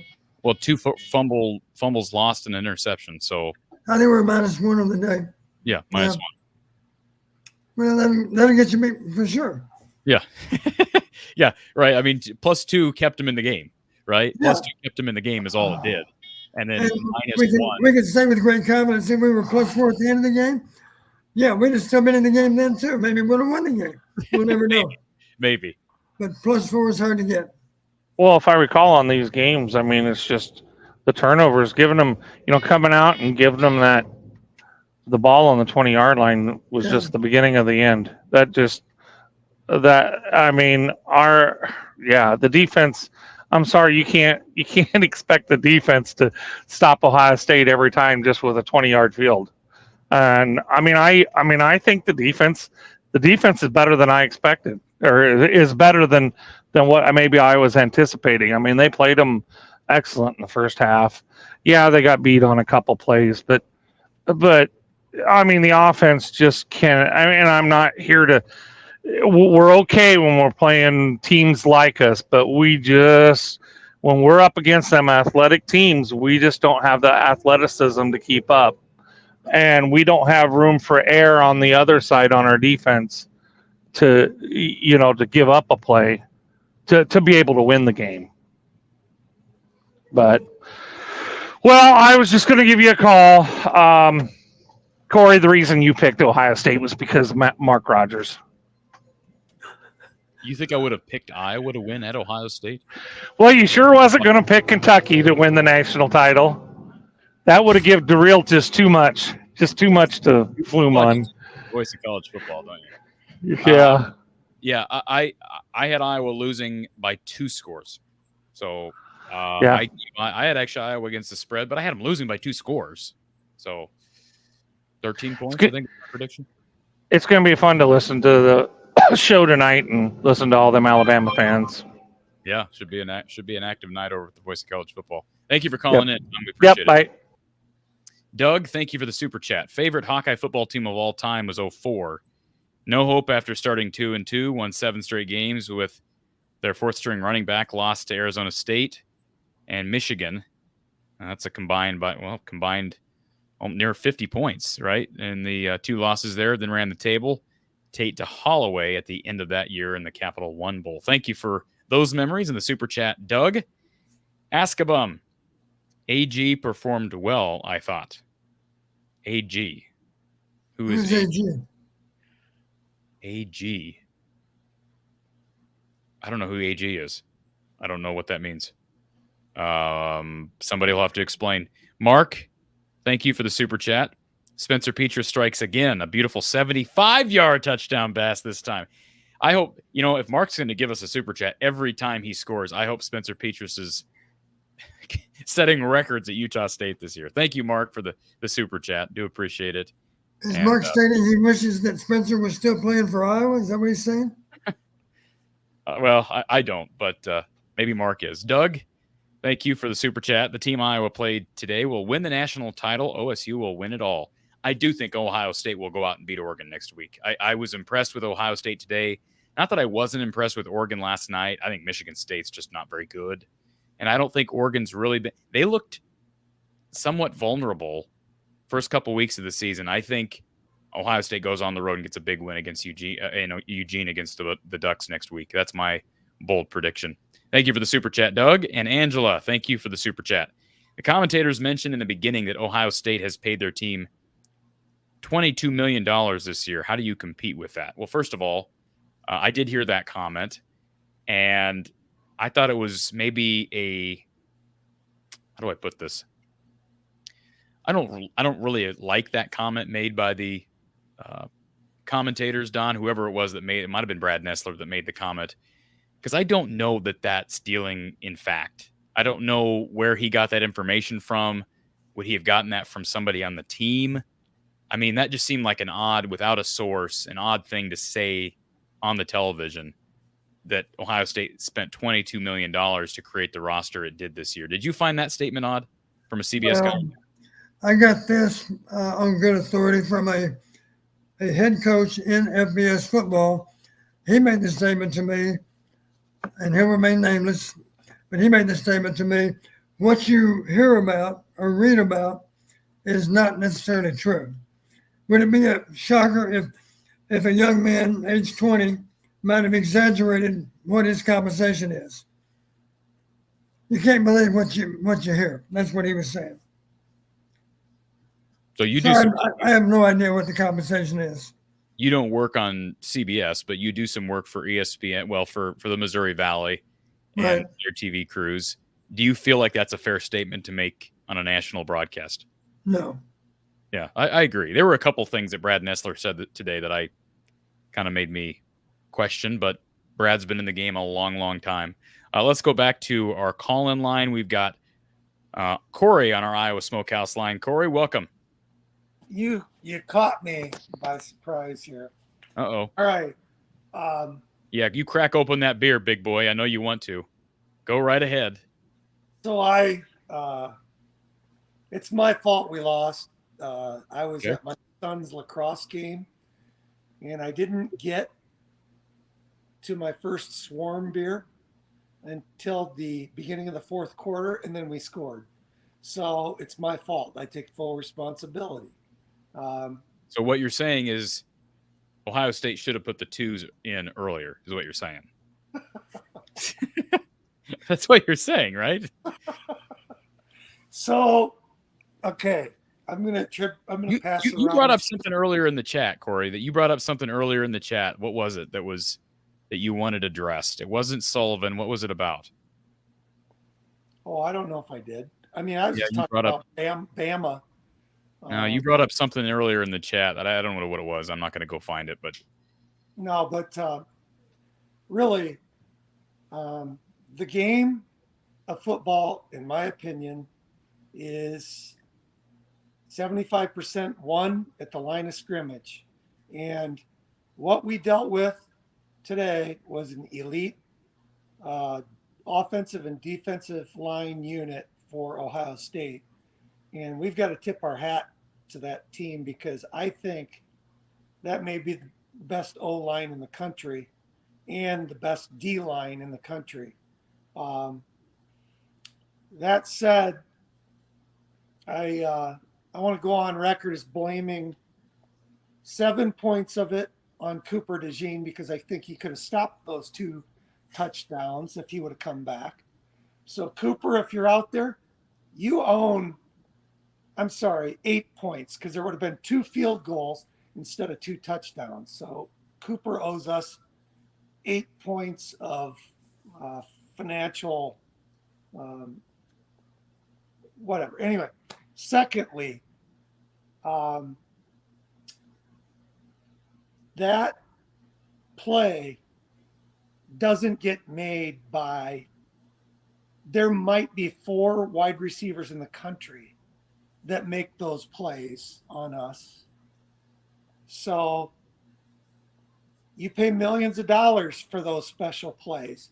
You also pay millions of dollars for those special throws. Those were elite throws and elite catches. If you don't want to lose to those, then you need to drop some money in the jar and contribute to pull in elite players. But I don't see that as realistic right now. We're not gonna pull those guys in. But what's the big difference here? When has the offensive line performed to Iowa's standard? I think it hasn't happened since Doyle left. I mean, that's the elephant in the room here, is that our strength and conditioning program was elite. We got more out of 3-star guys than anyone in the world when Doyle was here. And everything has dropped off. We're out of the picture. We have not been relevant in offensive line play since Doyle left. And so I think that's where I don't think it's fair to say they're not relevant this year based on one bad performance against Ohio State because they've been really good every other game. So, but consistently, we were elite, and we have not been. Were they ever though? Were they ever elite? And were they ever elite against the best? Like they weren't always elite under Chris Doyle. I mean, 2019 was 2019, 18 and 19 were miserable years up front at times. Well, obviously you've got the age of your line, you've got the maturation level. But what I'm saying is, I think we need to look at, what are we doing? If you look, he overdid it. And we got to the point where we had the kidney rhabdomyolysis. We had guys in the hospital. So they were overtraining. But my point is, we've gone through different offensive coordinators. We've gone through different offensive line coaches. But we have not seen the consistent offensive line play at elite levels since it was during his tenure as the strength and conditioning coach. And I think that it was natural. I said this, that I knew we would fall off. This was prior to Doyle leaving. I knew that our offensive line performance would fall off after that rhabdomyolysis event. When you get all those guys in the hospital, they had to reel back. You can't overdo it. Now you knew there'd be an overcorrection, err on the side of caution. But that's how Iowa football took down the big boys, is we controlled the line of scrimmage. And we haven't been able to do that. And I'm just accepting of it and I'm saying against elite teams. Now, for the rest of the season, Cory, I appreciate your positivity. I see us losing one game, but for the rest of the season, I think we can compete and I think we can win. But I'm saying against elite teams, I think against elite teams, it's time to accept that our O-line may not be elite. And I think that, and this is funny because you've been loyal to Cade, and now here I am turning against Cade. I'm saying in very recent weeks, I think if you've got an inferior game at the line of scrimmage, then you need something that can give you a chance. And I know Sullivan was in against the twos, but Marco Lainez, when he went in during the bowl game and was running the ball, it's another element. It's another threat. They've got to spread out their attention. I just think when you don't have, when you can't control the line of scrimmage, you've got to give another element for them to spread out their attention to. And so they've got to divide their attention to more than just, narrowing it down. I don't disagree with that. I'm so tired of the quarterback controversy talks because there have been so many years, Cory, and so many weeks where I go on this show over the last 4 years and I say, I don't know if the right guy's playing. And I don't know if the right guy's playing right now. But I'm watching better quarterback play than I've seen since 2019. So that's why I kind of maybe seem a little defensive of Cade. I would like to see Brennan Sullivan. I've said that, but I just don't think that was the biggest issue today. I don't think it was the biggest issue against Iowa State, although he wasn't as good against Iowa State as he has been these last couple of weeks.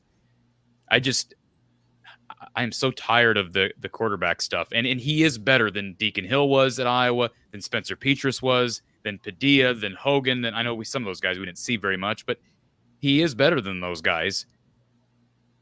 Yeah, it's what we're going to see. Here's what I want to see, and I'll be there, is the Nebraska game. Because you've got Raiola over there, and you've got, I think that on the line of scrimmage, I expect that Nebraska may be better than us on the line of scrimmage. Their defensive line is nasty. They might be better. They might be a better team, Cory, but they come to Kinnick, and that's the only reason I said. And they may lose to Nebraska at Kinnick. They could lose to Wisconsin at Kinnick. Maybe they lose to Washington at Kinnick. There's losable games in the schedule. Don't get me wrong.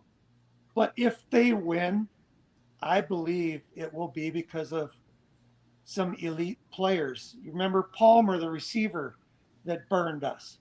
Well, I think it's going to be Raiola making those special throws and throwing those 50-50 balls. We played great defense today. Schematically, we were in position, but it's a difference between an elite player and a solid player. And, you know, so my point is this: people need to stop throwing temper tantrums.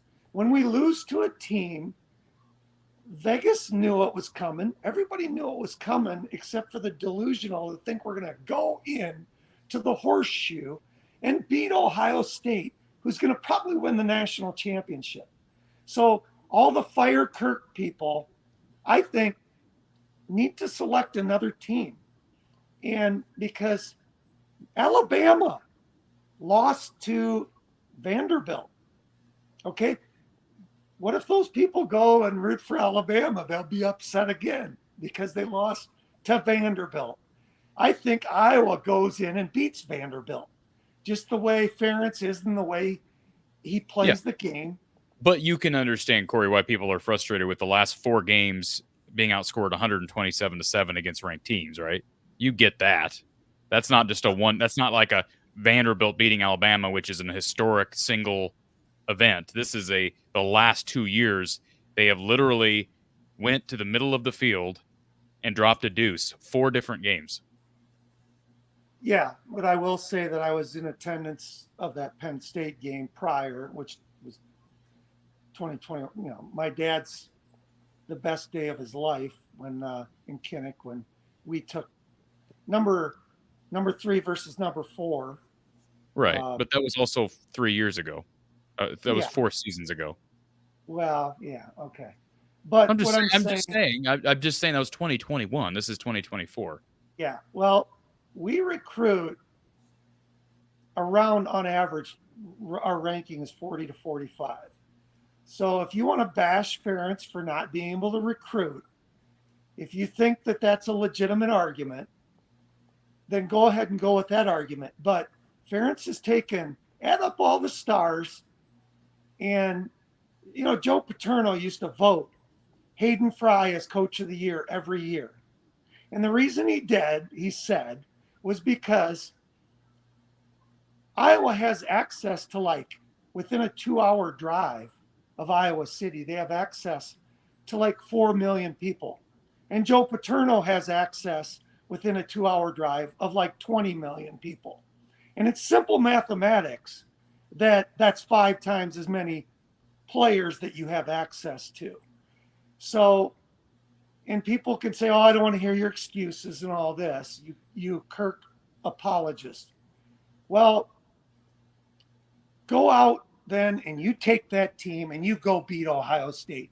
And when you do it, you can run your mouths. But until then, I back Kirk Ferentz. I think he does it right. He does it clean, and he makes the biggest bang for all the bucks that we got. And if you don't like it, then start spending the bucks and get yourself a Swarm membership, and maybe we can pull in the Dylan Raiolas. We can get an elite quarterback. Okay, I think Cade is a shell of himself. If he wouldn't have experienced all these injuries, maybe we would have that. But I think that he's had to start all over. His throwing motion is even different. Cade is not throwing. If you watch the highlights when they showed him on CBS, his throwing motion was totally different. He's totally different player than he was. So we made the effort. We did the right thing. We went out and got Cade. But unfortunately, through injury, the odds went against us there. But my point is, it's not Kirk Ferentz's fault. He's a magician at doing the most with the least. If you want to hold him accountable for who he's got for strength and conditioning, if you think that's a legitimate argument. Or hold him accountable for making his son the offensive coordinator for 7 years. We can hold him accountable for that too, correct? But the offensive line was our limitation, in my opinion. Yeah, but Brian Ferentz is a former offensive lineman. Brian Ferentz wasn't coaching the offensive line when we had our poorest offensive performances, though. It was under his watch, Cory. It was all under his watch as the OC, was it not, Don? Did you take some responsibility? A lot of input. the thing is, Hey, hold on a second. Don, is there something we haven't let you talk for a while, Don? Yeah, What do I'm you sorry. make of everything Corey's saying about, I understand where you're coming from, Corey, and you're very defensive of Kirk. And to a great extent, I do agree with you on a lot of what you're saying. The people that jump off the boat, with a rock tied to their ankle every time Iowa loses a game, that's just a tired narrative that's as old as Evashevsky himself. But Don, is there anything you want to say in response to Corey's gripes?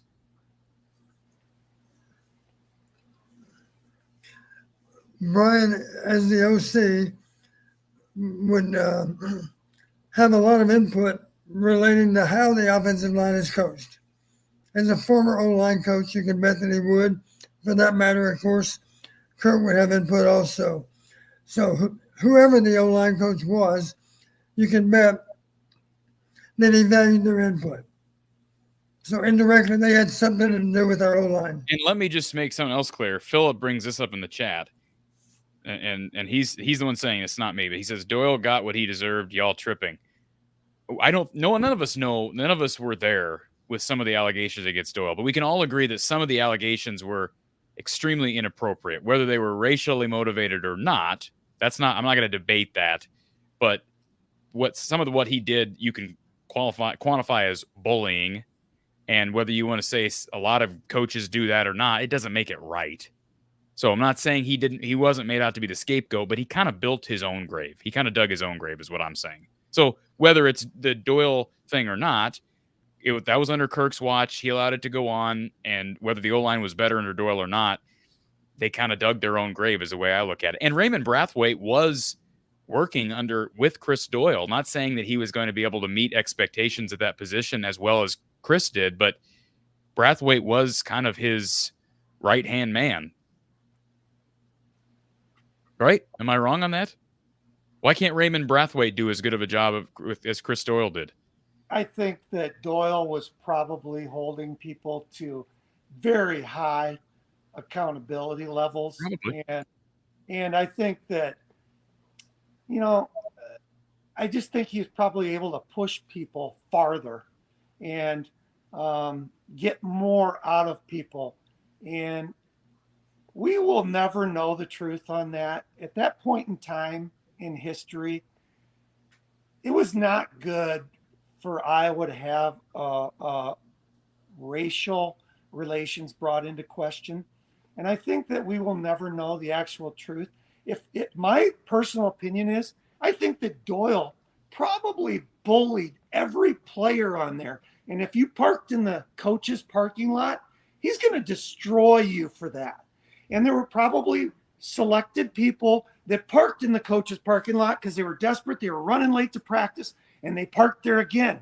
And they happened to be of a certain ethnicity, and he happened to just jump their bones about that at an extreme level, and they felt isolated and maybe targeted. And I think that a lot of misunderstanding can happen in this world. And I just think we'll never know the truth. And I'll also say this. I think that Iowa football has undergone a modernization from the old school Patriot way, hardcore accountability, to the, player friendly coaching methodologies a little bit, because they had to, because it was during that period of time in history when that was very sensitive, and it was the only option at that point.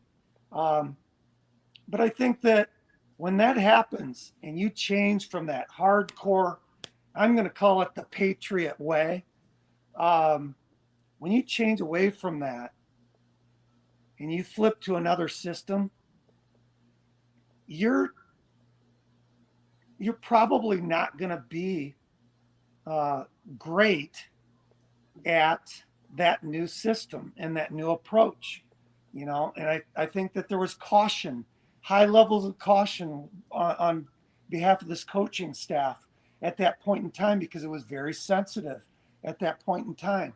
But I just don't see And I'm naive, and I'm a Kirk Ferentz sappy or whatever you want to call it, but I do not believe that Kirk Ferentz would knowingly allow any racial inequity in his program. He doesn't have hatred in his heart. I believe he does have accountability. He's a believer of accountability. He's a believer of making it to the team meetings on time, parking where you're supposed to park, following the rules. And everybody's brought up in different environments. And some people are brought up in a really strict, tight environment. Others are brought up in a looser environment. And I think that some people came from those looser environments. They came to Iowa, and it was like they went into shock. And it was like, I'm being targeted. Well, no, you're always in trouble because you always are in violation of the rules, that maybe you weren't used to having all of these rules before. So I think that's what happened, is there were people that were not used to this really strict regiment, the Patriot way, or whatever you want to call it. And I think it was a shock to people's systems. And once that happened, it's like, once someone gets labeled as, oh, I'm in trouble again, and I'm in trouble again, it's just like you end up fulfilling that. It's a self-fulfilling prophecy, and you just end up becoming labeled as bad, and it just snowballs.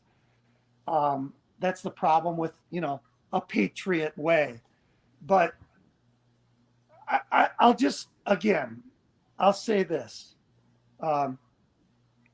8 of those points in the game were elite level plays that you're not going to get those points unless you contribute to the swarm and you pay for elite players. Strength and conditioning.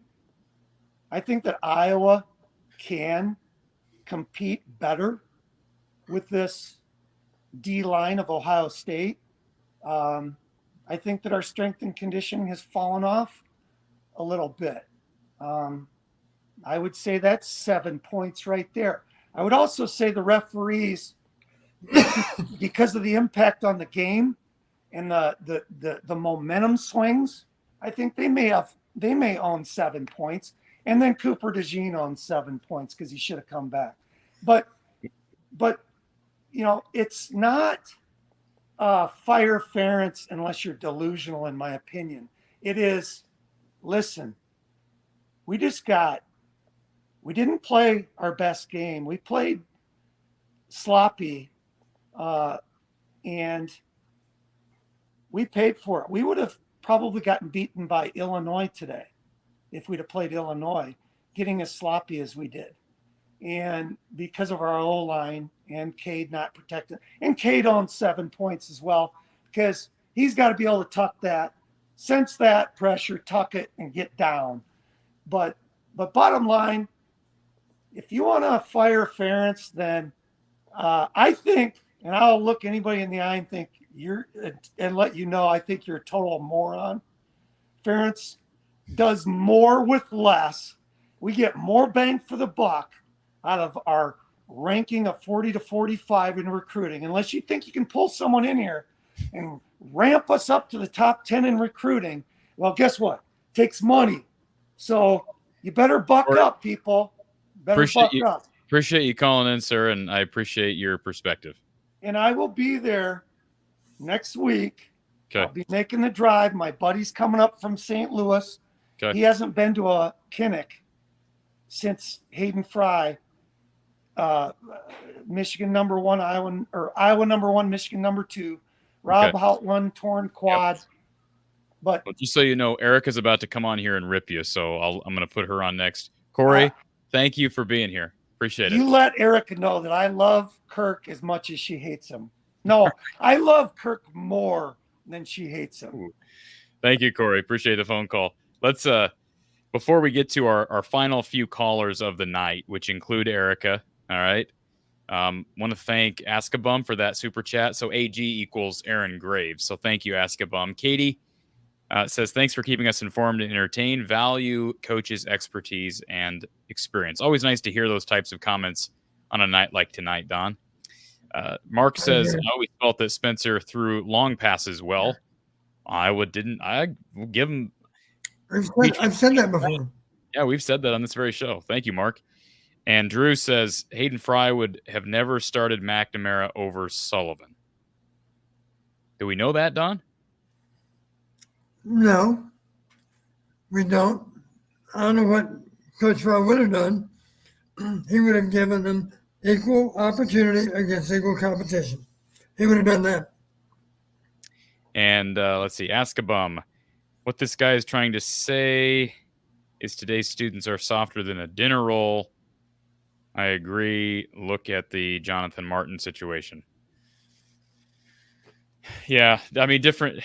I don't want to go down that rabbit hole. I do appreciate the super chat, but if we're going to talk about the 2020 scandal and the Jonathan Martin incognito thing, we could be here all night and talk about that controversy, Don. I don't really want to open that can of worms tonight.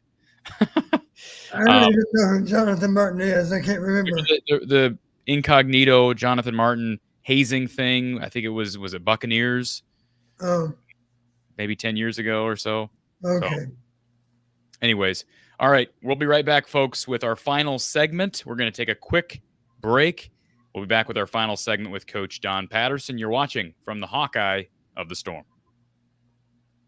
Chasmium believes every young athlete deserves a shot at greatness. By making data analytics accessible and easy, they provide a new way for coaches and athletes to improve their game. Chasmium's digital scoring app, all-in-one stats, and chart software enable teams to quickly and easily find new ways to strategize and harness the power of data. Join Chasmium in revolutionizing the world of youth sports with tools that make a difference. Schedule a software demo or sign up today at chasmium.com. Chasmium, where sports technology sparks victory.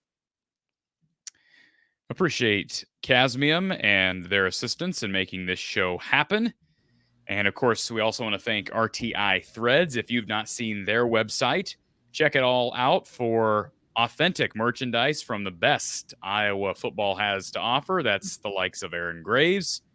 Of course, Cooper DeJean, they still have his line. Zach Lutmer, a star of the future. Jacob Gill. And you can browse their awesome merchandise, their apparel, everything they have to offer, both men's and women's clothing available, as well as a bunch of other products, including golf balls, mugs.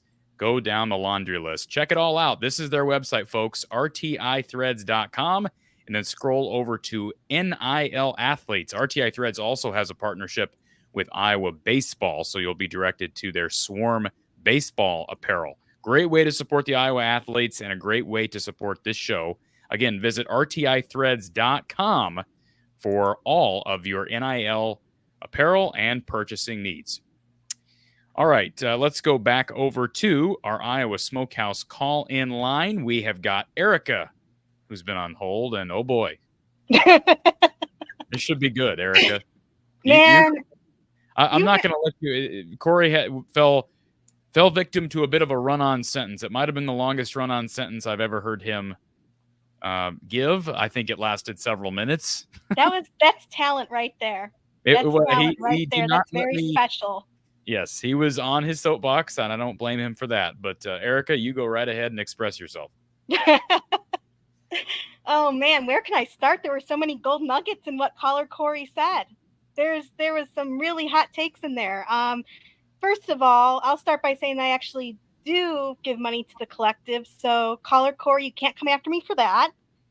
Also, I think caller Cory has a losing mentality, defeatist mentality. Part of the reason we don't improve and we don't get better is because of opinions like that. We're just little old Iowa all the time. We're never going to get better. We're never going to recruit anyone good, period. I mean, come on, what kind of garbage is that? The only reason we feel this way is because we want our team to get better. Is there something wrong with that? No. Come on. Like, why can't we be like a good top team?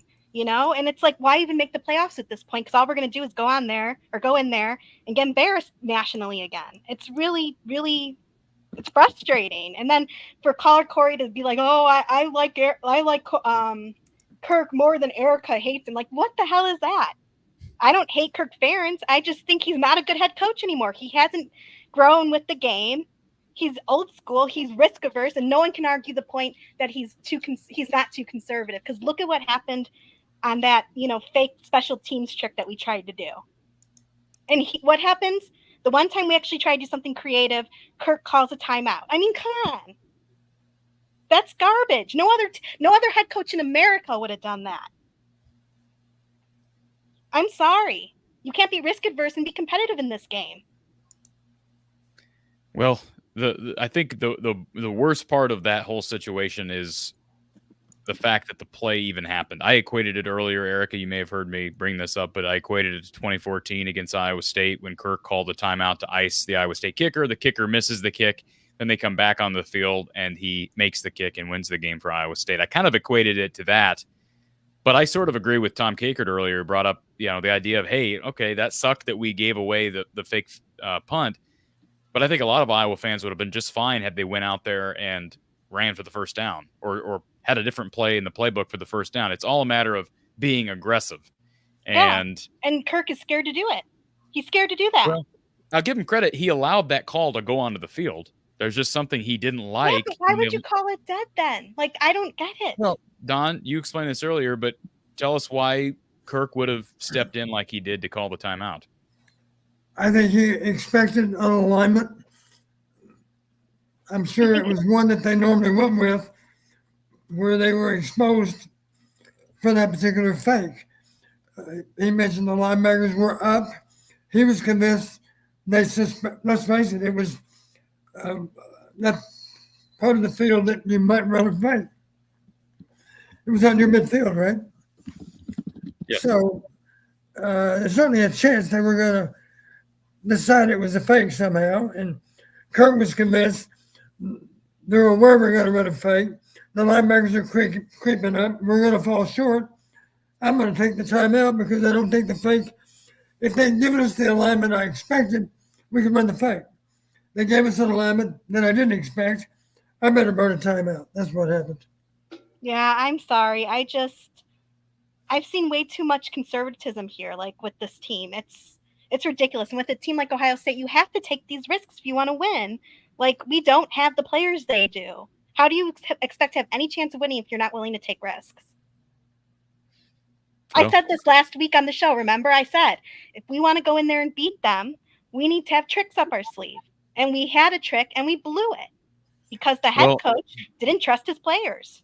They had more than one. I mean, like I said, they hadn't run a flea flicker in years, and they ran one, the pitch back to quarterback today, and it didn't work. So, I mean, I think I don't think we see those things if Brian Ferentz is calling the game. I mean, I think Jared here is saying, okay, now you're just being a dead horse here too. Jared, how about you call in then?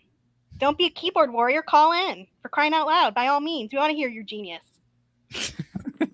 No, I'm sorry. I just have zero tolerance for that people make comments and they don't call in. At least Cory had enough courage to call in. True. He calls in a lot. Come on. But anyway, I think Drew, also... Real quick, let me address Drew. You skip my super chat, will not be donating anymore. If that's how you feel, that's fine. Drew, no one skipped your super chat. It's right here, and we were going to get to it, but we have a lot of things to get to on the show, so I appreciate your super chat. It's in the queue. You did read it out. You did read it out, though. Remember, Coach commented he wasn't sure what Hayden Fry would have done. You did read it. Is there another one here? Let's see if there's another one. No, there was not another one. So, yeah, you're right. I did address it. So, thank you for the super chat. I do appreciate that, Drew, but... Now it's double appreciated. He should contribute another $5. If he doesn't want to... Listen, if people don't want... it's not... I'm not going to beg people to give money. I'm past... No, I'm being a little facetious here. Because... I know. Anyway, what I was going to say was also to go in there. I think caller Cory said something about, who expected to go in there and win. That, again, is a loser mentality. Okay. Why would you go in? Like, why even play games why even bother? Because if we know we're going to lose, like, why bother playing the game? We should just forfeit every game we think we're going to lose. Well, I think it's fair. I think it's fair to question everything you're questioning, specifically with this game relating to being very conservative on 4th and short. I can explain why Kirk was probably as conservative as he was and needed a fake punt look in order to be willing to be aggressive because his line was not getting a push. And I think he probably expected his offensive line to be able to give him a push. That's my guess. Yeah. And the fact that they weren't able to, one could argue, maybe that means they should have been a little bit more reliant on the passing game. I brought up earlier, Erica, how I think they've gotten a little too predictable Yeah, they on have. first down run calls. Yeah. And I thought that during the game too. Way too predictable. I mean, already this was a tall order, so why would you be predictable? And that's why I said last week, we need, passing, we need tricks, we need everything we can get in order to try to beat this team. I'm not saying I went in there necessarily thinking we would win, but frankly, after seeing that first half, I thought we had a darn good chance, actually. But then everything fell apart because Cade turned over the ball too much. I mean, this is Deacon Hill stuff. Like, what is this? And I'm also fed up because, people are saying that Kirk is leaving Cade in because of NIL. If that's the reason, okay, just because we gave him some NIL money, that is stupid. That's not why. That's not why. Being said, I would love to know the reason why we did. Erica, you can ignore those comments because think about how loyal Kirk was to Spencer Petras. And Spencer Petras never got. I think that was the wrong thing to do too. I don't agree with that either. But I'm saying he was loyal to Spencer Petras, who we know was at Iowa for no reason related to NIL. Right. So that loyalty it's not just a thing with Cade McNamara. That's just how Kirk operates, whether you like it or not. Again, though, in order to win today, we needed to go against our tendencies. We needed some not predictable play calling. We needed to see more of Sullivan out there. Like putting him in the very end like that is not gonna. We're not gonna come back from what was it at that point already 35, I think. We're not coming back from that. Like, why wouldn't you throw him in sooner? Well, I think they took him out 35-0 not to ignite the offense, Don. I think they put Sullivan in there to protect Cade's health, right? 35-0 game's over. Frankly, I'm surprised Ohio State kept Will Howard and some of these first-team offensive players in the game as long as they did. That was strange to me. Why would you keep Will Howard in there up 35-7? I don't get that. They probably wanted to, take it to us and keep taking it to us. I don't know, but I don't know. I have no idea how their coaching staff thinks because the way our coaching staff thinks is very, very different from others. That much I can tell you. Yeah. But they did. Anyway, I give them credit for something. They did try a flea flicker. I wish they had taken a couple more exotic chances down the field. But sometimes it doesn't have to be something trickeration related, right, Don? It just has to be well orchestrated and well timed. And like we mentioned earlier, they had a kind of a broken play earlier in the game. They had a chance at a super explosive to Caden Weegan, and they just missed it. Like, they're not going to take tons of opportunities. They just got to execute the ones they do take. Yeah. And they didn't do that today. They left a lot on the table.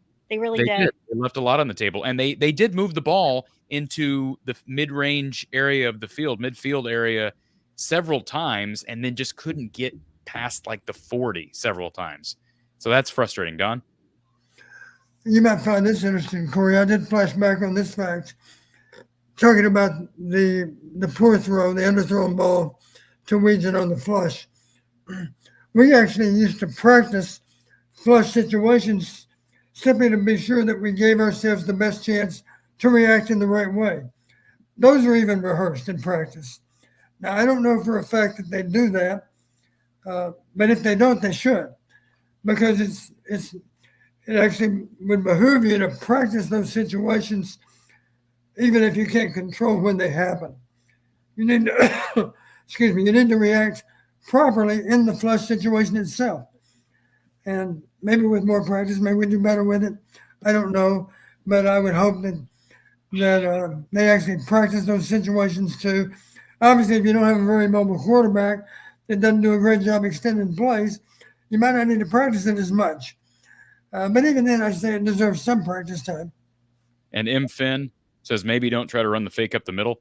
Well, the fake worked. So what's the point of this text? It didn't always.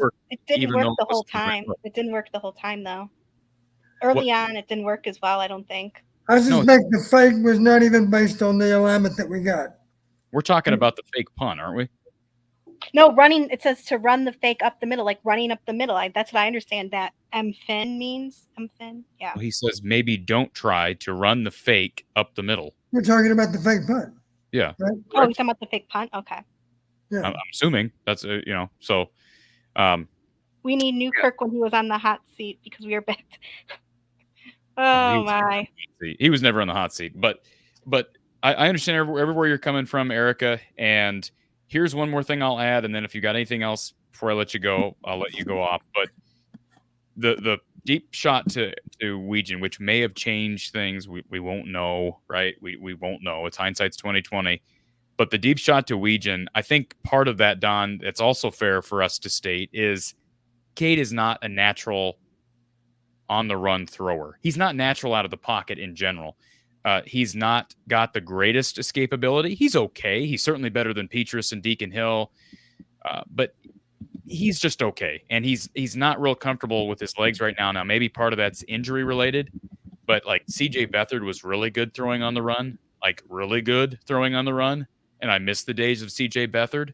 And frankly, Nate Stanley was decent, even though he was kind of a statue. He could throw when he got out of the pocket. I remember a number of really impressive throws from Nate Stanley outside of the pocket. And that's one reason I'd like to see Brendan Sullivan, not just because of his ability to make yardage past the line of scrimmage, but his ability to throw once he's outside of the pocket.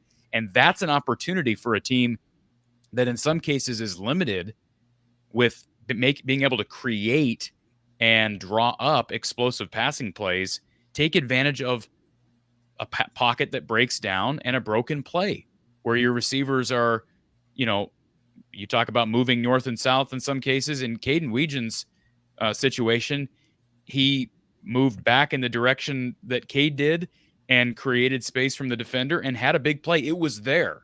They didn't need to. I don't know what the play was initially. I have to go back and watch, but it was there. They just weren't able to get the ball to him. And that is a frustration. He's not right now. He doesn't look comfortable running. And week one, I thought he looked pretty comfortable, made a couple of plays, and I'm thinking, oh, he looks mobile. He's been very glued to the pocket since week one. And so that's a concern, and that's something you probably wouldn't have with Sullivan. Anything else, Erica? Well, here's another thing I was going to say regarding opinions on Kirk.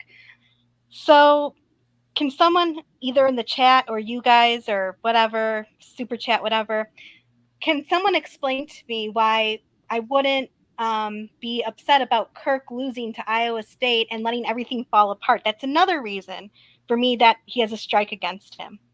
That was absolutely unacceptable. Absolutely unacceptable. I mean, we were dominating. And now look at Iowa State. They're going to the playoff because of it. Yeah, I mean, it was well done. I talked up and down about some of the blunders in that game against Iowa State. And if they end up going 10-2, say for instance, and I know people are going to just go right back on their soapbox that Iowa doesn't deserve anything, so why are you talking about it? I'll talk about what I want. This is my show. So as it relates to the playoff conversation, if they win out and win the Big Ten title, they're in the playoff. Whether you think they have any business to being in that conversation, that's fine. 11-2 conference champions, well, they're automatically in anyways with a conference championship win. And 8-1 is probably good enough to at least get you into a tiebreak scenario for Indy. But if they go 10-2 and lose out in a tiebreak scenario and then lose out on the playoff because they had a bad loss not a bad loss, but a blowout loss at Ohio State and then a home loss against Iowa State, we should all be looking back at the blunders against Iowa State and say they should have never been in that situation. They should have been 11-1. They were up 13-0, should have been up 17-0 or 21-0, and they blew it. That's what I will be looking back at season's end. Not the Ohio State loss, the Iowa State loss. Yeah, that's just unacceptable. I'm sorry. Against, one of our biggest opponents at home, like, that's unacceptable. That is just absolutely unacceptable. I'm sorry. And I also said, by the way, the first team in that game with Iowa State, the first team that gets to 20 will win the game. And so right.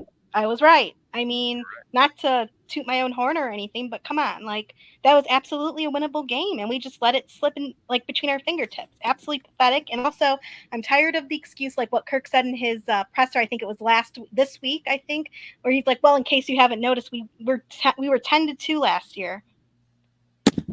Oh my God! Was it this week or previous? I don't remember. Someone was like 2 years ago. He said that. No, this week? he said it this week too. Okay, I guess I missed that. Yeah, he said it. I didn't hear that. He said it. Yeah. So I'm just like, This is I have a bold prediction. This is the last year they're going to get away with that. At one point, I said it was last year. I'll say it's or excuse me. I said last year that it'd be last year, and then I said it would be this year. This year's the last year because next season I don't know who they have in the schedule, but man, the schedule works out with the two West Coast teams they play in UCLA and Washington. Now I'm going to give everybody an update on Washington because I know this has been lighting up the chat. Washington leads Michigan right now, early third, 14-10, and USC is in a dogfight in Minneapolis. It's 10-10. That's a game to watch. We're gonna wrap up the show so Coach and I can watch these that's games. crazy.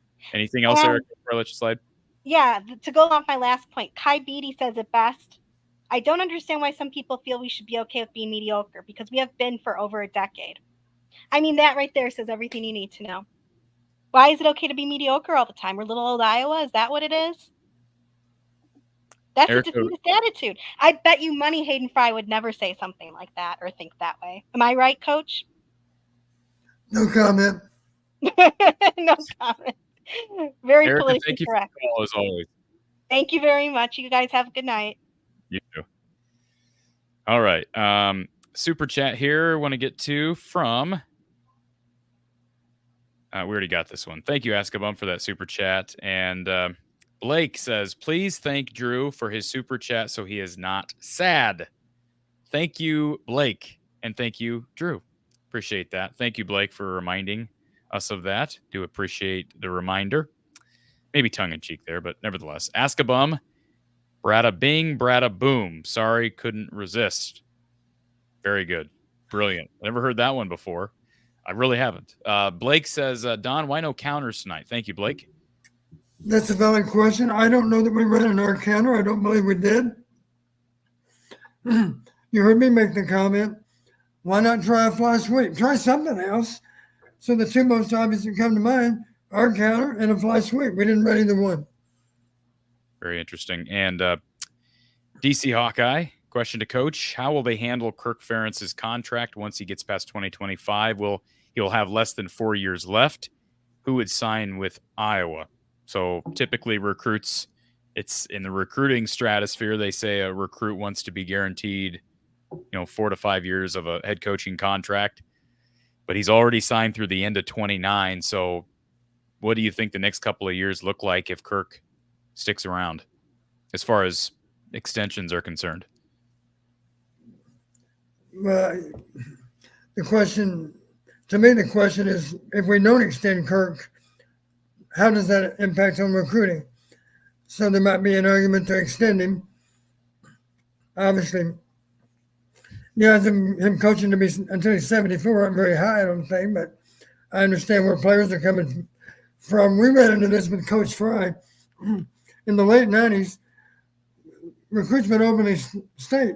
I know Coach Fry's a great coach, but how can I expect him to be here when I'm done playing?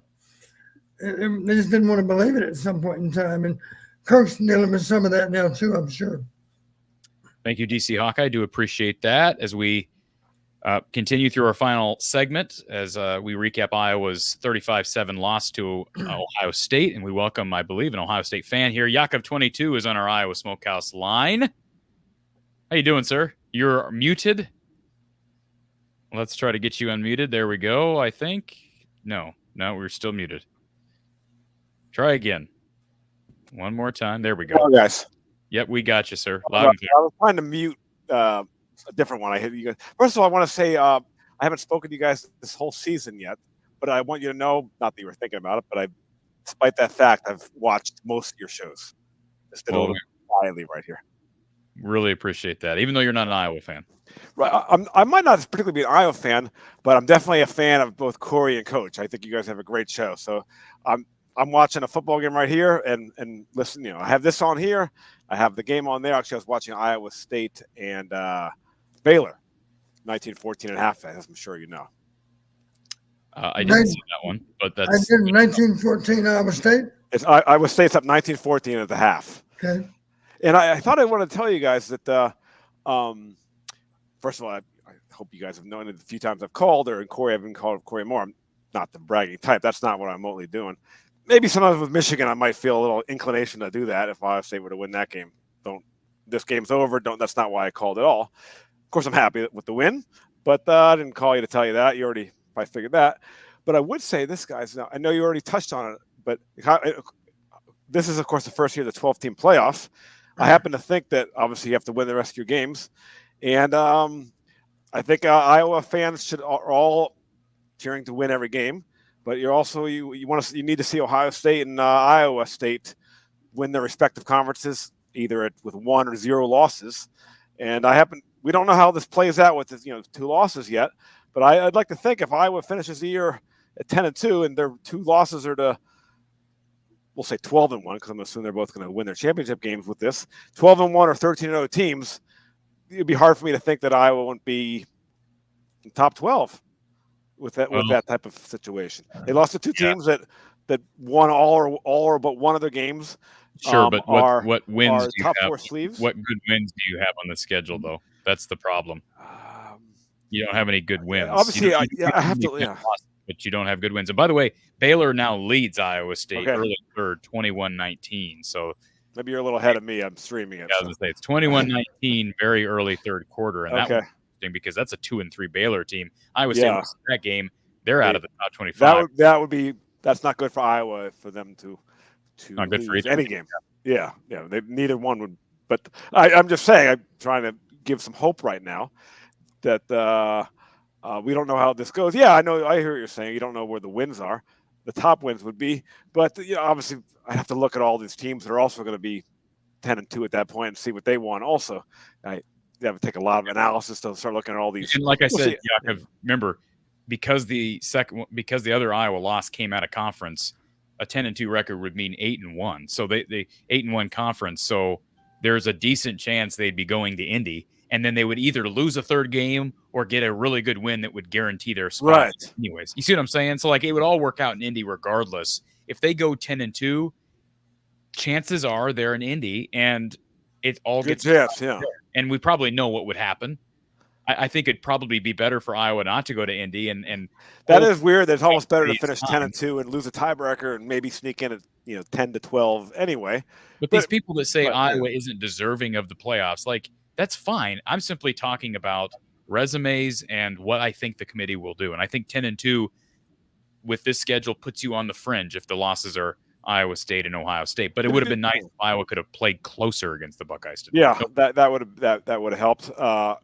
The other thing I'll say about Iowa is, I forgot. I just had something interesting. Well, I don't know if it's interesting, but something that I thought would be interesting is that I thought, Coach. Now I'll say a little X and O thing here. The few times that some teams have moved the ball against Ohio State this year in the previous games have been to seam routes to the slot receiver. Same type of thing for tight ends and quarterback runs. I was concerned about that. I watched Ohio State. I watched some of the previous shows, and including with some former offensive lineman has his own similar type of show as you guys. And he said that he has some concerns that might be the type of thing I would be good at, although he didn't think Cade was the right runner. But the other 2 routes, maybe I didn't watch the game carefully, but did you see much of that? One thing that was interesting today, it was obvious for the first time, I believe for the first time this season, Will Howard was a runner. They hadn't shown that he would run the ball all these other games. First of all, I wouldn't call him a runner. Guys, sorry, I meant to say he was concerned. He was concerned for us against the QB run. We've lost. Some of the previous games, other teams have won it. Had some nice plays, and the seam route to the receiver and to a slot receiver and to the tight end. I thought you guys might do a little bit more of that. Either one. First of all, those routes, but Cade's not a good runner. That's what I meant. But you guys, did I miss a lot of seam routes, or did it not happen? Didn't happen. Right. I don't believe. Right. The few teams have moved the ball against us. Again, obviously not a lot, but some. But you guys didn't do that. I was concerned about that. You didn't do what I think has been the most effective thing against Ohio State this season. What did you think was the most effective thing against Ohio State? QB runs. Well, yeah, they don't have a mobile quarterback. Right now. They don't have a guy they trust to play. And seam routes to the slot receiver or to the tight ends. I think you had 1 year tight end. I think you had nice. Didn't go back to it. But. Not to kind of jump off of that, but Don, someone brought up earlier, Jacob Gill, hurt Ohio State a little bit early, and man, I like that kid. Were they honing in on him as the game went on? Why did we see very little to none of Jacob Gill in the second half? It's a good question. There were certain plays that were for sure designed to be thrown his way. I'll give you an example. 3rd and 3, we motioned him to become an outside receiver. He ran a stop route. It was only a gain of 5, but it was a critical down. The drive continues. That was the end of the first quarter, right before the end of the first quarter. And there was another play earlier in the game. Oh, yeah, the 3rd and 8. That was an inside receiver over the ball, a little bit like a seam route. Okay. I think it was really what we call a dig, an in route. But the bottom line, it was 3rd and 8. We gained 22 yards. Okay, so a couple, maybe, again, I only watched the game once and obviously don't have the eye that you have, Coach, of 40 years of coaching, the 2 years of middle school football. But, yeah. That's and they did have a fence post in position to try to play it, but it was a nice throw by Cade, avoided the fence post defender, and it was a nice clean ball to Gill, and he did something with it even after the catch, gained 22. Right, yeah, remember that play. Okay, so 22. We appreciate your call, sir, and thank you, guys. And look at your schedule right now. Very doable. They should win 10-2. Very doable. Yeah, it's very doable. They should be 10-2. Yeah, thank you, guys. It's good to see you guys the first time this year. I love this time of year. We have crisp. I don't know about in Iowa, but it's crisp. It's 58 degrees right now. We have that fall crisp air. It was a little overcast today. It was Big Ten football. I don't live in Columbus. I live closer to the Cleveland area, but it was that fall crisp air. I hope you guys are having a little bit of that in Iowa as well. Well, it's getting hot here in the next couple of days, but it's going to cool. Yeah, I'm looking at that. Yeah, summer's holding on. Absolutely. Thank you, guys. Sir. Appreciate the call. Okay, so I'm going to run through here a couple of chats before we get to our next caller. Navy May, I like this. They're a running team, so maybe play the running quarterback. Yeah. Maybe a little. There's some truth to that, Don, right? There's a little bit of truth to that, I think. Well, let's not forget. Let's go back to that Purdue game a couple of years ago where they played 3 quarterbacks, and they clearly had a different game plan depending on which one's in the game. Yes. It was effective. Maybe one guy had 8 snaps in the game, the other guy had 6, but they were 14 plays that contributed to the Purdue offense, no doubt about it. Touchdown Iowa State. The Cyclones now up 26-21. Steve, our wide receivers are getting no separation. Dunker and Colby have problems. Well, let me just address the first part. Is that true, Don? Our wide receivers are getting no separation. Well, they didn't have a lot of separation against Ohio State. I think that's true. But they made a lot of catches when the ball was thrown their direction. You got to give Vanderzee credit, Bowie, Gill. Those guys made a fair amount of plays in the first half. And I think, in that third quarter, things came unraveled quickly with turnovers on the first series. And I think 2 or 3 of those turnover ending drives. So how about this? Michael, stop making excuses. He's talking to me. Your facial expression shows it all. Come on. Call a spade, a heart, a heart. Good gravy. Call it right. No more hogwash. I don't know if I can take seriously a guy named Michael Bubba Schultz. Dude, Liberty, I'd like to be in the playoffs no matter the situation. See, that's the mindset of some people, and I have no problem with it. Everybody has a right to their own opinion. Some people say a trip to the playoffs is a trip to the playoffs, and I happen to agree. Retro Sports Vision, do you want to see Iowa in the playoffs? Yes. Do I think they'll win in Indy? No. Do I think they probably need to win in Indy to get in? Probably. Do I think they'll win in Indy? No. Do I think they may get to Indy? Possibly, because of the schedule. That's all there is to it. I'm not saying they're deserving of – they're not a top 12 team in the country right now. Hopefully the passing game really evolves and Ohio State proves to be the best team in the country, and this doesn't look so bad. Kevin, they will not go 7-0, Cory. Get over it. Lose to Nebraska at least. Boy, people putting me in my place tonight, Don. I just love it. They are just putting me in my place. Well, better you than me. Austin says, Coach, what's with all the tipped passes for McNamara? Not very tall. Good defenders. Think about this. If a guy gets pretty good push into the backfield, when he extends himself to bat the ball down, his hand is not that far away from the football on release. So obviously, if he's on the line of scrimmage trying to jump up in the throwing lane, a little bit tougher, but the closer he gets to the quarterback, the less height he has to have. So Carl must not follow Big Ten football because he says Raiola isn't at Nebraska yet. Well, he is, and he's the starter. So just want to clarify that. EA Monterey, thank you for this comment. Always need these, especially after a loss and a lot of angry fans. Coach Patterson's awesome. So are you, Cory. Thank you. You don't carry a suitcase for anyone. Love the content. You're both awesome. Thanks for the great content. Go Hawks. And Katie, thank you as well. Agreed that the defense was strong in the first half. Appreciate Coach and Cory highlighting the bright spots of potential. Thank you for keeping us informed and entertained. Go Hawks. And how about this? This is kind of creepy. Michelle says Hy-Vee had free hamburgers today. So, Cory, is that why you have a Hy-Vee water bottle? I mean, how she realized this is a Hy-Vee water bottle? And the answer to your question is yes. Don, did you get your free burger, chips, and water from Hy-Vee today? I'm among those 37% that didn't get the word. I'm not giving Hy-Vee an advertising plug, but I'm just telling, yes, I went to Hy-Vee earlier today because they were free meat, free sandwiches. But the fact that Michelle could locate this is a little creepy, but we do appreciate you being here, Michelle. Lonnie says, in the first half, Cade kept moving. Second half, moved up in the pocket, didn't get rid of the ball. Was his mobility questionable from all the hits he took? I think he's just not very – I just don't think he's very mobile.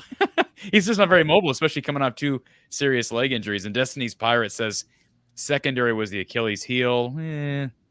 Second half it was. Could one player, Cooper DeJean, have flipped enough key plays to keep it competitive? Let's be honest, the D-line wasn't getting much pressure either. I don't think Cooper would have made that much difference, simply because I don't think they would have targeted receivers toward Cooper. At that point, they would have gone after Harris. And to be very clear, Troy, never once did I laugh at Howard last night. Again, fake news. You're spreading false information. What you're referring to is a conversation I had on the air with Mark Rogers. And all I asked is, after watching Kyle McCord throw 64 passes for Syracuse last night against UNLV, I asked the question, why did Ohio State push him out? Because I don't think there's much of a gap between him and Howard. I stand by that. I think McCord today probably would have had very similar results to Howard. He's less mobile than Howard, but the dude's got a heck of an arm, and he was a 5-star quarterback out of high school for a reason. Brett Mormon, can anyone say why the 2017 performance and dismantling of OSU was such an anomaly? That's a hard one to pin down, right, Don? Well, it was 7 years ago. So yeah, true. And the offense was different 2017, 18, and 19. It really took a big nosedive in 21. And really 2020 with the passing game. The run game was still good, but boy, 21 crapped out. Midwest Storm Chasing says, won't be able to join tonight. Maybe if you allow it, we can do a player-by-player pick 'em before the Washington game. Thank you, Coach and Cory. Sounds good. Midwest Storm Chasing, I'll be live with Mark on Tuesday. I don't know what your schedule is, but head over there and maybe we can arrange that. Do appreciate the super chat. BJ says, Don, would it have made more sense to go shotgun more and run more RPO in the game to keep the Buckeyes safeties from being so aggressive running towards the line of scrimmage? Maybe. As I mentioned to you, Cory, if we did run the ball 80% on first down, one concern I have, the 20% that were passed, not enough of them are play action pass, because obviously if you're running the ball that much, play action should be really effective. So I hope we can find more and better ways to run play action pass, because that does give you a chance to hit. I don't know how prominent we're ever going to be with RPOs, but play action in general, of course, brings the linebackers up. You do have a chance to hit the ball in behind them sometimes. And I'm assuming this is a person related to Luke Lachey, B. Lachey. So I'm assuming there's a relation there. Appreciate the comment. And it says, fun game today, even with the loss. On to the next Hawks. Let's go to our Iowa Smokehouse call-in line. Thank you for calling Iowa Postgame with Coach John Patterson. Who's on the line? Lomansky, Cory. Lomansky, how you doing, sir? The Three Musketeers rides again. You're back. Where you been? Well, you've got so many colorful callers, and I have to compliment you because this season I watched for Don's facial expressions and your facial expressions. And Dr. Don, this is your show too. You can say anything you want to, not just Cory. I want you to know that, Coach. Good to know. You're always behaved. Just so you know, and I won't be too long, it's 3 minutes in the third quarter. USC just scored, and they're out rushing Minnesota to my chagrin. I'm pretty upset about that. And Michigan has taken the lead over Washington at 17-14 late third. And the reason I don't call as much, you have such a colorful audience. Like, I think I'd like to stay at the bar with Erica till close, but I also stay at the bar with caller Cory till 1:30. So I compliment you on your eclectic and colorful following. It's getting really, really entertaining. Well, we appreciate that, Lemansky. Whenever you're not around in the chat, at least people wonder where you are, myself included. Well, I'm not as good as these other callers, but I really mean this. I was not too happy. I have 2 Cyclone friends I have to deal with every Saturday. And this loss hurt. I forgot all about this loss after watching your program. I'm on to next Saturday. I'm going to do a Hayden Fry, get it behind us. Let's go on to next Saturday. And Don, you should know that with Alabama's loss, they are carrying the goalpost down Main Street of Nashville, Tennessee. Are they really? Yes, they took the goalposts down. They took them out of the stadium. They're parading them down Nashville, Tennessee after beating Alabama. Oh, that's great. By the way, let me just clarify something real quick. Michelle, I was joking when I said it was creepy, but the fact that you were able to realize that this is a Hy-Vee bottle is amazing to me. Anyways, go ahead, Lemansky.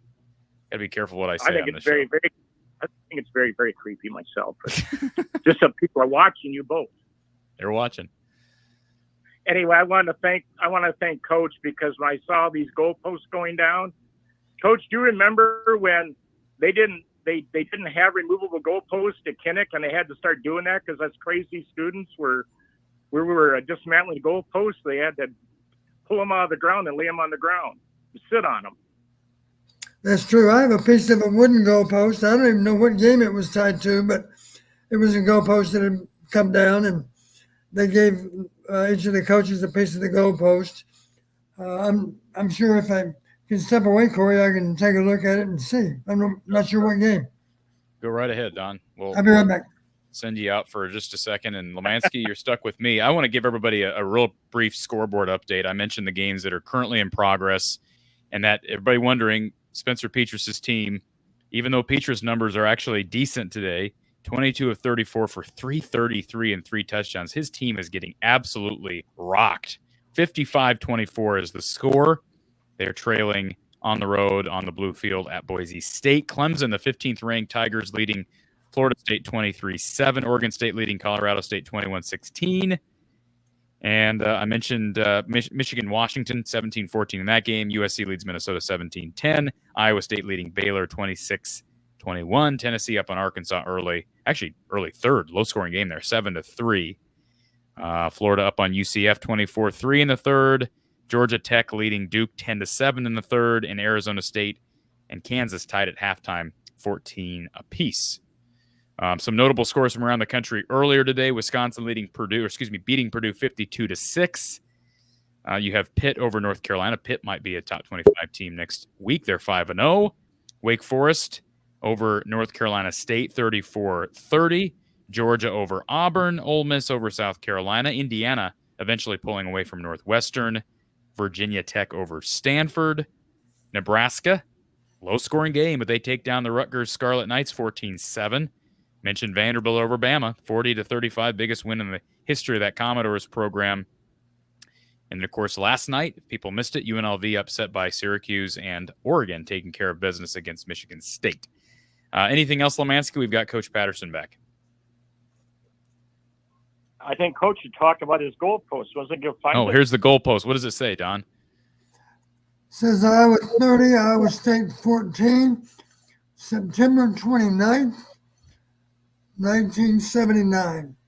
Wow. Year one. It was year one. 1979. That's great. Yeah. That thing's not developing moss or anything, Don. It's been around. It really is a piece of wood. It is a real piece of wood. That's great. I didn't realize it was that momentous to win, but I guess Iowa hadn't won very many in previous years, so I guess any win was big. Don, you're way too humble. That was pretty big compared to the Bob Cummings era. You're way too modest. I do. Mark Elliott's job. Did you know that? What's that? You saved Bump Elliott's job. He told Hayden Fry, if it doesn't work out, I'll get fired before you, Hayden. Yeah, I've heard Bump say that. I do recall how many games Coach Cummings won in his 5 years. They gave him 5 full years, but his record was 17-38. So that's pretty kind to give a guy 5 years. Nowadays, you don't get more than 3 years. So you better show significant progress at the very least in year 3. Excuse me, Coach. I got 2 things. I'll let you watch the Minnesota game. Minnesota just got a 4th and 2, and they're driving like heck. So I'm going to say 2 things and get the hell out of here. Cory, I'd like to pick on you, but too many people pick on you. But I will hold you accountable like a football player, Cory. Okay. You've got, I've got an Iowa helmet that your friend Mark Rogers says he'd take once he relocated. It's still in the package, and he's refused to take it because he's a Buckeye lover. And I'm going to hold you accountable to get that done. Okay. Or maybe we'll send it for Christmas to Mark Rogers. And when you see him next week, don't back down to him anymore. You just hold your own against him because, you know, he hates running ball clubs and he hates defense. You just keep up the good work debating Mark Rogers. I'm proud of you. Thank you, Lemansky. We appreciate your phone call as always and your support. I'll close off with that, guys. Thanks so much for work on the show. Have a good evening. Thank you, sir. All right. Blake, thank you for being here. Erica, thank you for the super chat as well. One thing I forgot to say, we still have not played a four-quarter game. Another reason why we lost. Also need a Hayden Fry story. So we'll put that birdie in Coach's ear as we head to our final few callers and comments of the night. Before we do that, a couple housekeeping things I don't want to miss. As I mentioned earlier, RTI Threads. Check out the apparel lines of Aaron Graves, Jacob Gill, Carson Shire, Zach Lutmer. As we head into basketball season, they've got deals with Peyton Sandfort and Josh Dix, and I believe Owen Freeman's on that list, I believe. So great stuff, and Iowa baseball as they get prepped for their season here in a few months. Check it all out, rtithreads.com. Let's go to our Iowa Smokehouse line. We've got Pat with us. Pat, welcome to the show. Hey, man, thanks for staying on for 3 hours. You guys are always awesome. But I think this is a total overreaction. Like, we literally just played a team that will probably win a national title. And the weirdest thing I thought about this year, this might be the only year where a Hawkeye couldn't start for Ohio State. That's a tough one. Yeah, that's a good question. Number 34 can start for him, I promise you. Jay Who? Higgins. Jay Higgins. Honestly, Higgins and Jackson might both start for them. And Ohio State, I talked about it preseason, talking to some Ohio State beat writers prior to the game. It sounds like going into this game, the perception was that linebacker was their weakest spot on the field. So I'm guessing Jackson and Higgins would both have started, and maybe Castro would have found a place somewhere. The only reason I don't say Castro is when they got Caleb Downs in the transfer portal. Like, Castro, like, every time I think Castro, to me, he'd be a second-round draft pick right now. Maybe fringe first, because like, a lot of people don't get, if you don't hear his name, he played a hell of a game. But, like, we went toe-to-toe with someone that's, like, if you go roster for roster, they're as good as Georgia, they're as good as Alabama, and we played with them for a half. Like, everyone calm down. Cade McNamara did not get Wally Pipp today. They just saved him a little bit. It's just, I thought we played a great game for where we're at right now. I think in a couple years, you let Lester keep developing, we're going to be fine. Like, we do not need to be pissed off about this. Like, honestly, from like a gambler's perspective, I thought this game was going to be 56-14 Ohio State. I thought we did well to hold them to 35. I mean, like, most teams, like, Ohio State is that good. I'm sorry, we're just not that good right now. Like, give us time, give us a little break. And also, too, Cade McNamara played a hell of a game. The amount of hits he took, and he was still completing passes. Like at second half, right? We're just tired. That's why all those guys are 5 stars, 4 stars on their side of the ball. They started beating us. They're a little bit more athletic, but it's okay. Like, we're in a good spot to keep going forward.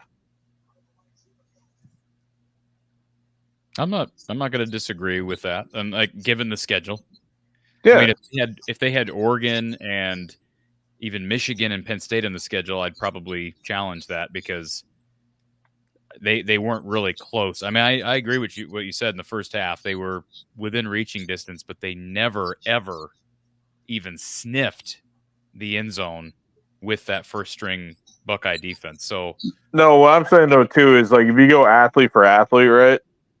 They should dominate us because they just have more weapons. They have more options. We just don't. And like when that happens, like once you get like, hey, we have this guy. Well, they got 3 of that. Okay, we have this guy. They got 2 of that. It's like, yeah, we should get killed, but at the same time, like we did go toe to toe with them. Like they were worried. Like I know their fans were like, holy shit, holy crap, we only scored like 7 points against them. Like, what's going on? Like, we should be up 35-0. Like, no, we played a great game. It's just we got tired. They got better. They'll say it was a 35-0 game late in the fourth quarter. Yeah, but they're wrong. Like 7-0. Like honestly, I thought at half it'd be 28-zip. Then we're like, okay. It was good to see Sullivan play. And of course, once you put the backup quarterback in, he's going to play good, and everyone's going to be like, "Oh, he needs to start. He needs to start." I thought Cade played good. I think he just got hit too many times, and that's when he had to relax. I think Lester's doing a great job. Phil Parker deserves any kind of salary we ever want to give that guy. Well, appreciate you calling in, and you were on hold a long time, Pat, so I do appreciate that. I know it takes a while to get through the line. Hey, I'll stay on hold for you guys. You're probably one of the best shows ever. And Don Patterson, you are always awesome. Never doubt yourself. Have a good one, guys. Thank you, Pat. Very much appreciated, and appreciate your perspective. And positive perspective is never a bad thing, whether you disagree with Pat or not. Erica, thank you for the super chat. She says it's not an overreaction caller. Some of us have felt this for a while, and I have no problem with each opinion at all. Lemansky, thank you for the super chat as well. CB, Cory, excellent comment. Hawks have 1 conference loss. I like Lester to date. I still like Tim Lester. Nothing I've seen has changed. I think there's little ways you can be critical of some of the different things. I think they've gotten too predictable on first down. It would have been nice to see a couple more deep shot attempts today, but those are things hopefully that get I would have hoped that the predictability on first down would have changed during the bye week, that would have been something adjusted. That'd be one thing I'd like to ask Tim or Kirk. Are you happy with the run pass variation on first down situations? And Don, I'd like to go back and chart. I don't know if there's a website or some way we could find that stat, what percentage of first down plays are runs, but you can do it right on your phone. Just pull up the play-by-plays and you'd have to chart them as you see them on the sheet. I don't know that I have the patience to do that, Don. But it would take some time. Maybe I can get one of my loyal callers and followers here on the show to do that. One of our next callers might be willing to do that. So Lemansky, thank you for the super chat. Is much appreciated. And let's see here. Let's go to our next Iowa Smokehouse caller. We've got James. James, are you willing to go through and track I was literally just about to say in the group thing that I said I'll get that for you if you need it. All right. I'm going to rely on you, James. Go back and tell me how many runs and how many passes on first down plays. I'll just do passes, and obviously if it's not a pass, I'll just do run and pass and then see how I can get for you and get the percentages for you. But that would be great. You're a gem, James. I appreciate that. Yeah. First off, one thing I want to say is I feel like the wide receivers in the first half at least played better than I thought they would. Like Jacob Gill looked really good in the first half. Vandersey was not dropping. And, he has a tendency to drop, but he was catching the stuff in the first half too that he kind of needed to catch. The one thing I want to say is I feel like they were getting stopped, right? It was 14-0, right? And then you give them that short field, so it makes it 21-0. So, obviously the defense had to try to stop them in that short field, right? But, if you were thinking about it, they really didn't do if you take away that short field, it's really 28 to not. Right? And I know you can't do Well, that way. I know I'll you say can't do it this. that way, right? But It's unfortunate they gave up that first drive of the second half. Very Yeah. similar to how they gave up the first drive of the first yeah, half. Like for sure. if I'm the defense, and then Phil Parker, that's what I'm looking at. Why are we giving up? And in this game specifically, Don, I saw a stat during the game. I think Iowa Athletics tweeted it out that Iowa hadn't given up a first drive touchdown in a couple of years, I think. Right. And they did that today, and then they gave up a first drive touchdown in the second half. So that's unfortunate because that puts you by just 14-0 seems like a monumental deficit in the horseshoe. And it just Yeah. felt like at 14-0, it kind of felt like it was over at that point, Don. Even And though then- it's not, it felt that way to me. I didn't feel that way until they hit 21. Yeah. Well, then they give them the short field, and it just snowballed. Right. I mean, the turnovers Right, just for snowballed. sure. I don't think that, again, similar to 2 years ago, I didn't feel like the defense was bad. They really only gave up one big play to Jeremiah Smith. Those great receivers made a couple of plays in the red zone, but it was the short fields, breakdown and pass pro, turnovers, bad interception, and that's all she wrote. Definitely, and that's how it kind of goes for them. But like, I feel like obviously you can't take back those 7 points, but like, it's hard to stop somebody when they have the ball on the 25, right? Like, it's hard to stop somebody on the ball, especially a team like that. A team like that is hard to stop when they have the ball on the 25. You know what I mean? Like, typically a team like that's either gonna get a field goal or a touchdown, and more likely a touchdown if they have those kind of athletes, right? Like, it's hard to get a stop in that situation when they have the ball on the 25-yard line. Well, here's one big difference in the game. Think of it this way. Ohio State was in the red zone 5 times, 5 touchdowns, 5 opportunities. Yeah. We never had a snap in the red zone the entire day. Not one. Yeah, Yeah, that's but- so just disconcerting is they never even sniffed the red zone. Right. They Yeah, never definitely. they ever get inside. They never even got inside the 35, did they? Well, What they was may have the got, the field goal try was from 51, so they never got inside the 30. Is that fair? The touchdown run, of course, that was The touchdown run, with the exception being the fourth that was quarter, 28 yards. the garbage time. Yeah, Yeah. Yeah. But no, I just don't want this to get us down, obviously, as like a team. And I know it sucks to lose this game. I thought we had a chance, but I also knew that there's a possibility it's going to happen right here on both sides. But I thought it was all about how we came out with 7-0. Like the coach just said, 7-0 in the first half. I chalked it up as, okay, we have a chance, right? It's only down 7-0, right? Like, we played better than I think most people thought in the first half, right? Like, so like that. And then you gave up that drive and just kind of got stabbed you in the back. But Cade in the first half was there. I do agree with you on the runs. I feel like they also didn't do a good job of trying to like do outside runs, right? A lot of the same runs in the first half were the same thing, where they was trying to hit the same spot in the first half, right? Like a lot of the first down runs, the first down runs were in the same spot. They weren't really trying to stretch it out. They weren't trying to stretch it out either way. They mostly just going the same spot every time, and it wasn't working on the first down plays, and I didn't understand that, but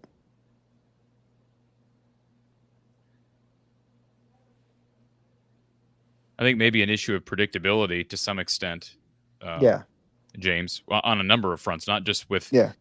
Run versus pass, but also inside versus outside run. I mean, I had to go back and chart that, Don. I'm sure you will, but No, definitely. Yeah, I'm just saying I get his predictability, but also like even like change it, like even you're running first down, sometimes maybe we try to spread it out, a little bit, do a toss or do something else, instead of trying to run in that same gap the whole time. Because they started, if you watch, they started kept having pressure right there. The D line right there was doing a really good job for them in that same spot, and we kept trying to run to that same spot, and it was just a my little guess is bit. maybe they thought the athleticism of those guys out on the edge, they'd rather roll their dice and think they had more heading into the game, running more into the inside. But For sure. But no, it was interesting to see, and obviously Washington's looking good against Michigan, but I also know Michigan's offense is very one-dimensional because their quarterbacks aren't. I know Cade's not very good either. I'm not saying Cade's very good either. That's not my point. I'm just saying I know Michigan has the issue where they're very one-dimensional because their quarterback's not very good. So I don't want to make it seem like, oh, they're looking real good, because I don't know how good this offense is for Michigan, if that makes sense. absolutely. And James, you were on hold a long time as well. Always appreciate you hanging around. And when you get that stat, shoot it over to me on X if you could. I'm going to work on it right now, and then I'll get it over to you. So. Okay. Thank you, James. Appreciate Yep, the call, sir. sounds good. Bye. All right. Let's go to our next Iowa Smokehouse caller, Doug. Hey, Welcome can you guys see me? We got you this time. You're here. No, Yeah, I'm using the phone. I don't usually do that, but the camera could be broken on the computer. You guys don't want to see me anyway, but anyway. We could see your picture down below, and it froze, and then we had black up there last time. So I don't know. It could have been a connection issue. I wanted to quickly say this to Don, and I should be a Cyclone because my mom went to school with Donnie Duncan's son at Gilbert High School in Iowa here, and so she was good friends with Donnie Duncan's son. So I just thought it was interesting that you brought that up. The '79 game. I know that they struggled once Earl Bruce went to Ohio State, and but yeah, so another little memory of my mom. But yeah, one of the reasons why I got on here because I think it was Cory was defending Chris Doyle, and Rabo happened in 11, and the racial stuff happened in 2020. I was not defending Chris Doyle. Make sure we clarify. The other, yeah, the different Cory was defending Chris Doyle. Okay. Yeah. Sorry for no. You didn't want to talk about it, and I don't really want to talk about it either. But the Rabo and racial stuff is 9 years apart. So, and I don't like it when someone's trying to call our players soft. I know the 11 players that were in the lawsuit. Don't sell the lawsuit if it's not legitimate. That's my point. So we settled that lawsuit. I want to forget about Chris Doyle. If you think abuse makes men, that's your issue. But abuse doesn't make toughness. And Chris Doyle definitely did stuff wrong, or else he would have. I don't know. But anyway, we got again. We don't want to talk about that. Again, I think yes, we need to donate more money to NIL. There's offensive. If everyone saying the exact same thing about our offense, I just as far as Kirk and Fran, it is appropriate to ask two guys in their mid to late 60s what their exit strategy is. It is appropriate. I don't blame any fan, but they gotta go out in the right way. I hope both coaches know when the time is to go out. Kirk's pretty much done the same thing year in, year out. I mean, we struggle against the good teams. We have. I brought up 04 earlier. We got blown out by Michigan that year, and then went on to win the Big Ten. We've struggled against the elite teams of the Big Ten. Even back, offense to Hayden Fry, even, we lost to Ohio State in 85. It's tough to go into Columbus and win. Don knows that better than anyone. You had the best Iowa team maybe in 85 with the best offense. And I know it was like a monsoon that game. Again, I was only 2. I watched a lot of Big Ten network stuff. Wasn't it incredible, though, what Iowa did in 2009 with James Vandenberg going in there and going to overtime? Yes. That was an incredible game, performance, circumstance, down your quarterback. That was an incredible situation. I mean, everybody brings up 2017 because they won by the margin they did in Kinnick. But how about going on the road with your backup freshman quarterback and going to overtime? I agree with everybody else. I got this written down, 127-7. I agree with everyone else. I hate reflecting on 2009, 2004, 2008, and some of these wins against elite teams. And I'm looking at the last 4 elite teams that Iowa's played, and Iowa can't even sniff the red zone. That makes me upset.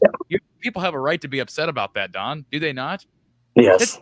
It's so frustrating. I don't know how else to. It's so frustrating. And the problem is, Doug, they're not going to have another chance to make that right unless they get to Indy. That's exactly what I was going to tell the fan base is that you've already mentioned it. I don't think they'll go 7-0. But again, you call me a homer all the time. I think they've got a decent chance of doing it. Now, is that 20%, 30%? Somewhere in there, probably. But Washington doesn't scare. I mean, the other thing I was going to mention, UCLA going out there doesn't scare me, even though travel is one of the things I wanted to talk. Northwestern should not scare you either. No, and I mean, I think we lucked out not playing Illinois and Indiana this year. Maybe playing in Indiana, Illinois. How about Oregon? How about USC? How about Michigan? How about Penn State? I mean, it's amazing. You can't play everybody, but nevertheless. Yeah, I don't care if you would. I want to win every game. If we backdoor into the playoffs and get embarrassed, that's what happens. I'd rather win 7 straight than go, well, let's lose a game so we don't go to the playoff. I mean, if you think like that, you're really weird to me. Let's lose a game so we don't go to Indianapolis and we don't go to. Now I will say this. I will say this. I'm okay with the people, Doug, that say I'd rather win 7 games, go 10-2, and then have someone beat us out in the tiebreaker. Because I think there's an argument to be made that 10-2 could potentially get you in without a trip to Indy, but Me too. Guarantees you're not going to get in because you're going to get a third loss. You see what I'm saying? 10-3. I agree with you 100%. I usually do, Corey, which scares me. 10-3 probably doesn't get you in, but 10-2 does. 10-3 100% does not get you in because that would be against 3 good teams, 3 losses. You got to beat somebody good. You got 13 chances 3 chances, you 0 for 3, and 3 losses ain't going to get you in as a non-conference champion. 10-2 could. 10-2 could. I don't think it probably would. With a blowout loss. If they had competed today, I'd feel better about 10-2 getting you in. I don't think any of the 7 games should scare us. Again, going back to my question, I kind of asked this maybe on Monday too about the travel. With Washington coming, do we have any more of an advantage? That's a Saturday game, right? The UCLA game's a Friday game, right? I think it's a kick. I think we absolutely have an advantage there. At 9 a.m. Washington time, that game is in Kinnick next week. The game that we gotta win. I'd hate to see your show after a loss to Washington at home, but I don't know how they're doing right now. But again, I hope we stop struggling and we can score a touchdown against somebody halfway decent. I'm glad that we were able to score 38 points against Minnesota, but I don't know how good Minnesota's defense is, and I know that 7 points won't win games. Under 100 yards of passing won't win games. Under whatever we have total offense won't run games. So they got to figure out a way to move the ball and go Hawks. Hopefully just everyone relax and let's enjoy what we can. It's better to, like I said, it's better than not having football.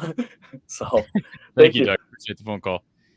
A DC Hawkeye, thank you for the super chat. Iowa basketball can be frustrating, but you always feel the coaches are trying their hardest to recruit and compete. With football, just feels like they leave things on the table in recruiting and coaching. Thank you, DC Hawkeye. Appreciate your opinion.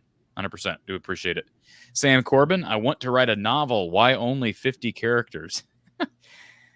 Just split them up with a bunch of super chats, Sam. I'm not gonna complain about that. I do appreciate your donation, your super chat. And our final today's stats, Corey. Done. Our total offense was 226. Yep. 226 to 412. So not quite as big of a gap as maybe one would think. I mean, it's a big gap, but it's not cataclysmic like we've seen in other games in recent years against that Ohio State team. But they just had short fields. So the 3 turnovers in the third quarter kills you. Those kill you. I mean, you short fields, you're done.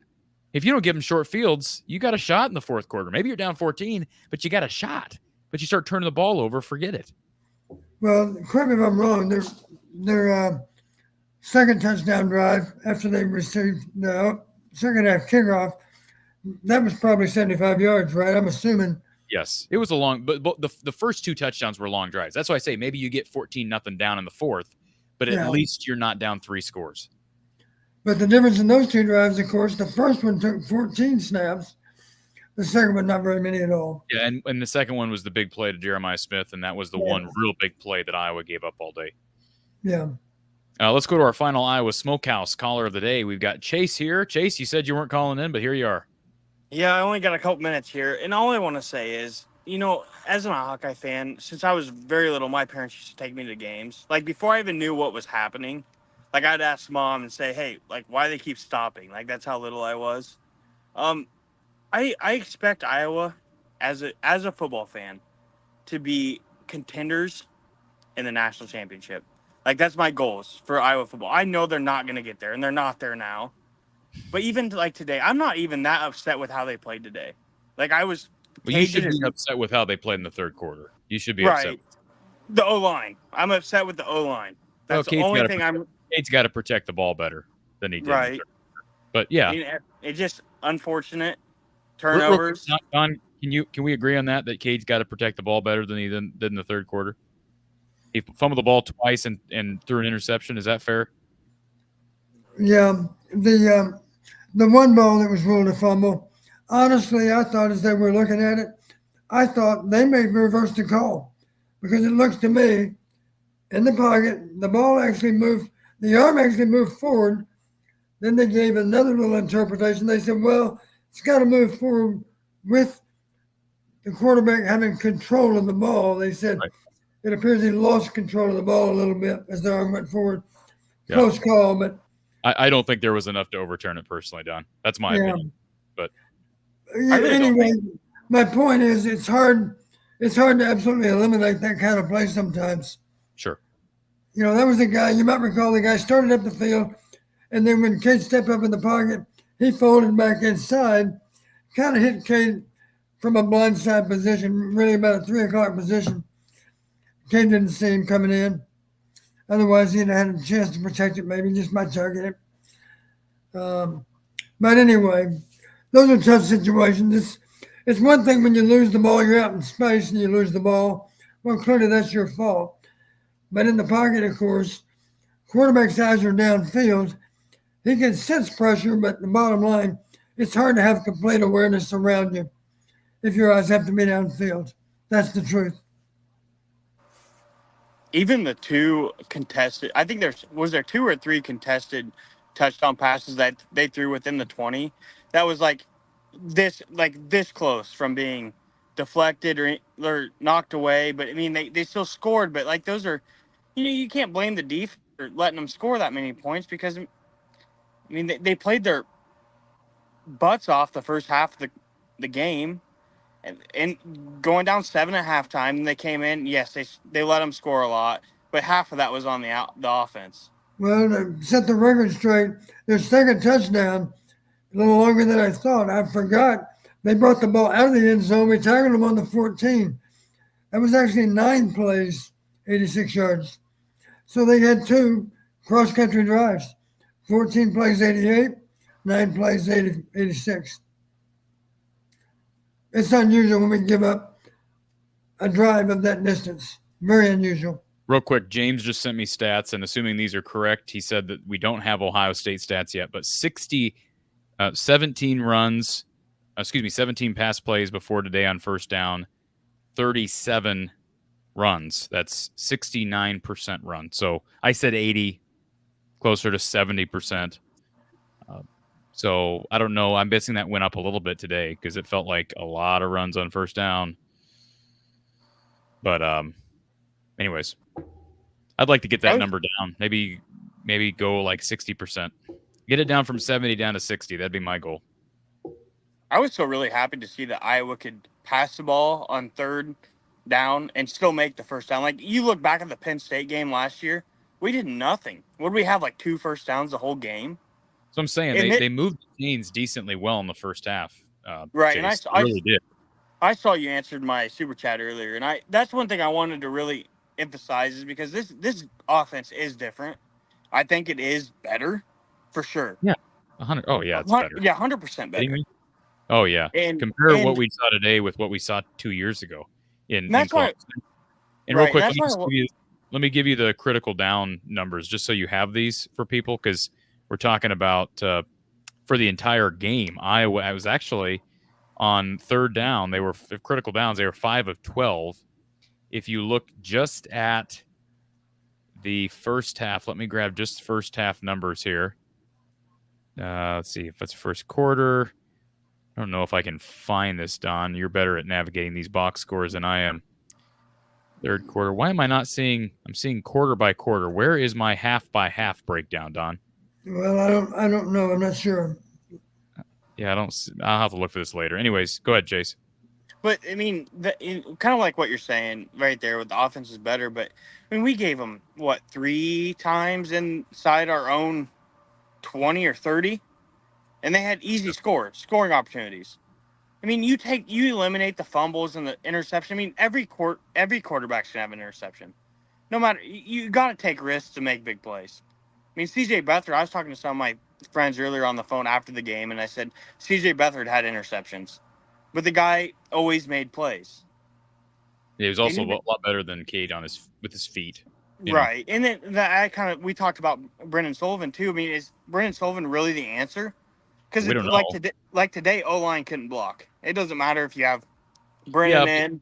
well, okay. So I agree with you for the most part. However, I'll give you a perfect example. One play that Cade actually did escape the pocket, but because I think partly because he's not real comfortable throwing on the run, he underthrows his guy, and that's a big 35 to 40-yard gain or more that doesn't get had.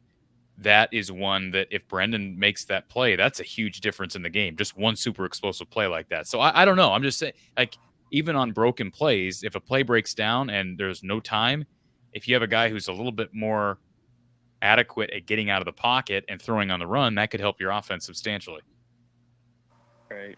Could. And no offense to Cade whatsoever, but my last point I'm gonna make before I leave, because I have to get back to doing what I was doing. Why in the world why do we start Cade when we know Brennan's probably more than likely going to be the starter next year? Why don't we just go ahead and just give it to him, let him play finish this year? I mean, he could be just as good as Cade, but why not let him finish this year, and so next year he has even a better opportunity to make the most of what he has left of football right now. Fair questions. Unless the coaches just think Cade's a whole head above Brendan. I don't see it because I feel like it's just because Cade's the captain, and everybody relies on him to make.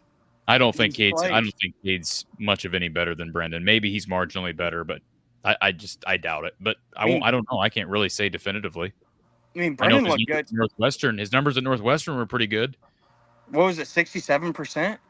They were pretty good numbers. I mean, everybody wants to talk about Cade's numbers with a much more talented Michigan team. How about Brendan Sullivan's numbers against the same conference and a less talented Northwestern offense?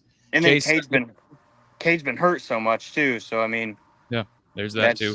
I feel like Brendan has such a better opportunity because he's played more ball in the last 2 years. Well, Chase, get back to what you're doing. We appreciate you giving us a call and supporting the show. Yeah, see you guys later. Thank you. Thank you, sir. Cory, let me mention these last 3 touchdown drives: 3 plays, 19 yards, 6 plays, 40 yards, and then 7 plays, 27 yards. So 2 of those drives were killers: 19-yard drive, 27-yard drive, and then the 40-yard drive is not much further. So 3 short fields. All right, let's Cory, thank you for the super chat. What's it going to take to get Sullivan as the starter? It's time for a QB change. It's just not going to happen, Don. If you and I are saying Cade looked decent today or pretty good at times, there's no way Kirk is making that change. Because our expectations for Cade, I think, in my opinion, are higher than Kirk's. Yeah, you've heard me say before, Cory, and this will always be true. The quarterback gets more credit than he deserves when you win. He undoubtedly gets more blame when you lose. Eric, thank you for the super chat as well. That's why I'm annoyed we didn't even compete. And DC Hawkeye, what did you make of the commentator's comment about Caleb Johnson being in so he could reach the 100-yard mark? I thought a lot of things Brad Nessler and Danielson said were kind of dumb, frankly. So I did hear it. I didn't think much of it other than I don't care. Let's see. So we've got our good friend Kyle, who's just going to join us for a second because I want to get us off the air so we can catch the tail end of these games. Washington now up on Michigan 24-17, a little over midway through the 4th, and it's 17 all USC Minnesota. So I'm going to put Kyle on for just a second. Before we do that, a reminder, folks, if you've not checked out our landing page over at Ascent Nutrition, be sure to do that. They've got so many great products, and of course, they're owned. This company is a Hawkeye company with strong Iowa roots. Its owner, Ascent Nutrition, good friend of mine. And as I've continued to get to know Lance over the years, I've continued to be impressed with what he's doing to help people, Hawkeye fans across the state, across the country, as it relates to having a clear, focused brain throughout the day. They're a proud Iowa company, and they go through rigorous third-party testing so you can trust what you're getting. That's with a 90-day money-back guarantee. Their products are organic. They're wild harvested. They're pure. They're clean. Several different products should catch your attention, but one, I should say 2, here on the landing page. This is goascentnutrition.com/Hawkeyes. Their pine needle extract and their humic and fulvic acid. Great for gut health, brain health, energy levels. It's all great, and the pine needle extract actually tastes really good. You can read all about it here at goascentnutrition.com. For a limited time, Ascent Nutrition is offering 15% off when you purchase this product, as well as their humic and fulvic acid. Use the code Hawkeyes15. That's Hawkeyes15 at checkout for 15% off the bundle. Again, courtesy of Ascent Nutrition, owned by former Iowa graduate Lance Shuttler, making people's lives and Hawkeyes' lives better across the country. All right, let's go to our final caller of the night, and it's a good friend of ours. Kyle is with us. Kyle, apparently it's a Kyle sandwich because for some reason you're in the middle. Let's get you. You don't deserve to be in the middle. Let's move you over. See you, Kyle. How are you doing? No, I can't see you. Well, I haven't been able to tune into the. Go ahead and talk a big talk like you do over text during the games, and talk about how bad Iowa is and how they're not going to do. Go ahead. I picked Ohio State to cover comfortably today, and I stand vindicated. Great. I'm glad you feel vindicated. I'm very disappointed to be vindicated. Go hug your teddy bear tonight and feel vindicated. I'm glad you feel that. You know, when I was 10 years old, I had a Hawkeye pillow pet. Maybe I'll go find that and, cry tears into that tonight. We'll get you a Buckeye, a Brutus little mascot to hug. How's that? What's the guy that sits in the front row? The big nut or whatever his name is. I can't stand that guy. I know, me neither. He's been sitting in the front. I remember watching him when I was 9 years old when Iowa almost went into the shoe and won in 2009. And I still remember watching same guy dressed up the same way. But yeah, I don't know. Like from me calling in tons of other times, I love diving into the numbers and the analytics, and I watched as much of this game as I could today when I was at work at the golf course. And it was just, at a certain point, I was just kind of done with looking at any of the box score, looking at anything, because it's just like, man, it's such a predictable script. It's such a far cry from the Iowa program that I grew up knowing and loving. Because while there weren't as many, obviously last 5-6 years, we've had a couple of 10-win seasons. 2015, we had a 12-win season, and that's all been great. But man, to think back to my younger childhood of a lot of seasons with 4, 5, 6 losses, but a lot of really, really great moments. Obviously, Michigan at home at Kinnick, and Minnesota at home at Kinnick, and Ohio State at home at Kinnick. And just, going into those games feeling like, man, we've got a fighting chance to win against just about anybody. And you would have all the media people talking about, Iowa's a tough out. Iowa's a tough game for any of these top teams. And it's just not the case anymore. It's, I don't go into these games with a whole lot of hope. And I want so badly to be wrong, but at this point, the track record is what it is. They've lost 8 straight games to ranked opponents, and they, I was kind of flicking back through some of them, over the last several years. They haven't scored a touchdown, an offensive touchdown, with the game within 20 points in any of those 8 games. Not a single one. The Michigan touchdowns were with the game way out of reach. The touchdown against Ohio State when it was 54-10 was a defensive touchdown. They've gone it was like 75 drives or something against these ranked opponents with no offensive touchdowns with the game. Where did you hear that stat? I was just looking through the game logs. There's no offensive touchdowns with the game in the balance. The Michigan touchdowns, the 2 at the end, were super late. The Ohio State was a defensive touchdown. They got shut out all 3 games last year. They got shut out this year until it was 35-zip. The last time they had a meaningful touchdown against a ranked opponent was against Kentucky in 2021. All of these games, and then Michigan was the previous one in the Big Ten championship game. They were 42-3. They don't score touchdowns in these meaningful games anymore. And I don't know if it's, obviously it's been an offensive problem. I know it's been a Brian Ferentz problem, and Brian's gone. So it's somewhat. And we're 5 games into a new era. I know. And I know it's somewhat unfair, but this, in the country. This looked a lot like, I mean, it didn't look a lot like 2023, 2022, but like it looked a lot like 2021 when they played some of those teams when they were. I don't agree with that. Yeah, I mean, the deep shots I don't agree with that at all. The deep shots that they took were horrible. They didn't play anybody like this in 2021, first and foremost. Michigan wasn't like this in 2021. Michigan in 2021 in the conference championship game. Michigan wasn't as good as this, and they didn't play Michigan on the road. Okay, I mean they and I guarantee. I mean, we can pull up. Should we pull up the stats? We can pull up the stats.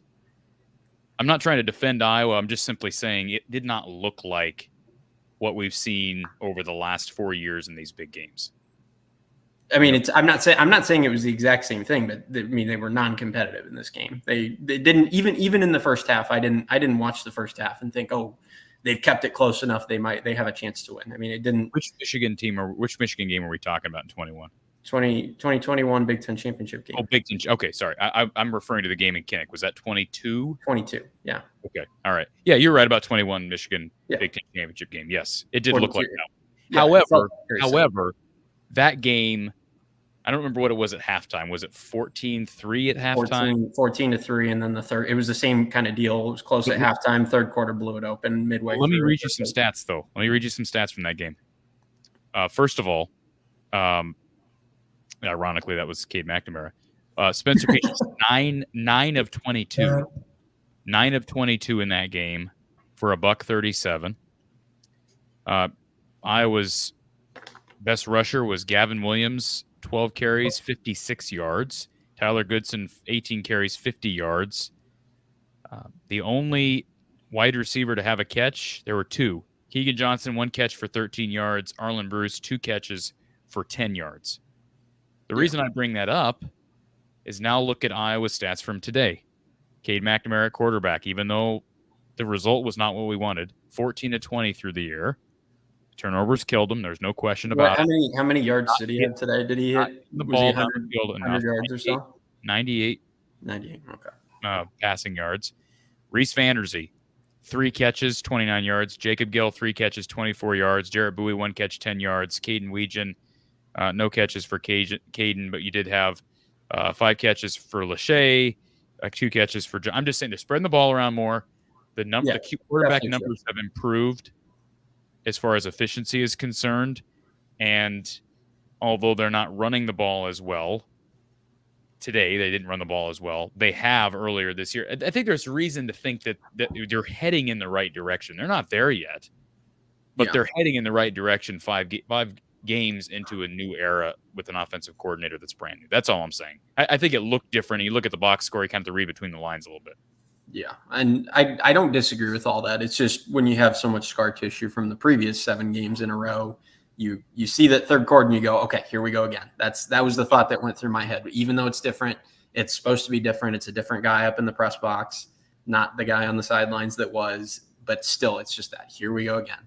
And I don't know. It just, I mean, it's also, I mean, we talked about this preseason. To me, it's depressing because we looked at this season, we looked at this schedule and we went, man, you've got a super experienced defense. You've got a super experienced offensive line. You've got a quarterback who should be getting healthy. You've got a really good running back room. You've got a really good tight end room. You've got a really good kicker.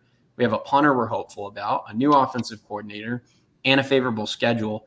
That to me, like looking at what the schedule could be like in the future with all the players on defense graduating, like it just sucks that it really feels like this was a great opportunity for this team. And I mean, I don't know how you feel. I know you've been more optimistic than I have about their playoff chances, but like it's got to be almost, if it's not dead, it's on complete life support, isn't it? If they win out, they're in. You still think that they're in? I think so, because I think, well, they're in if they win the Big Ten title, right?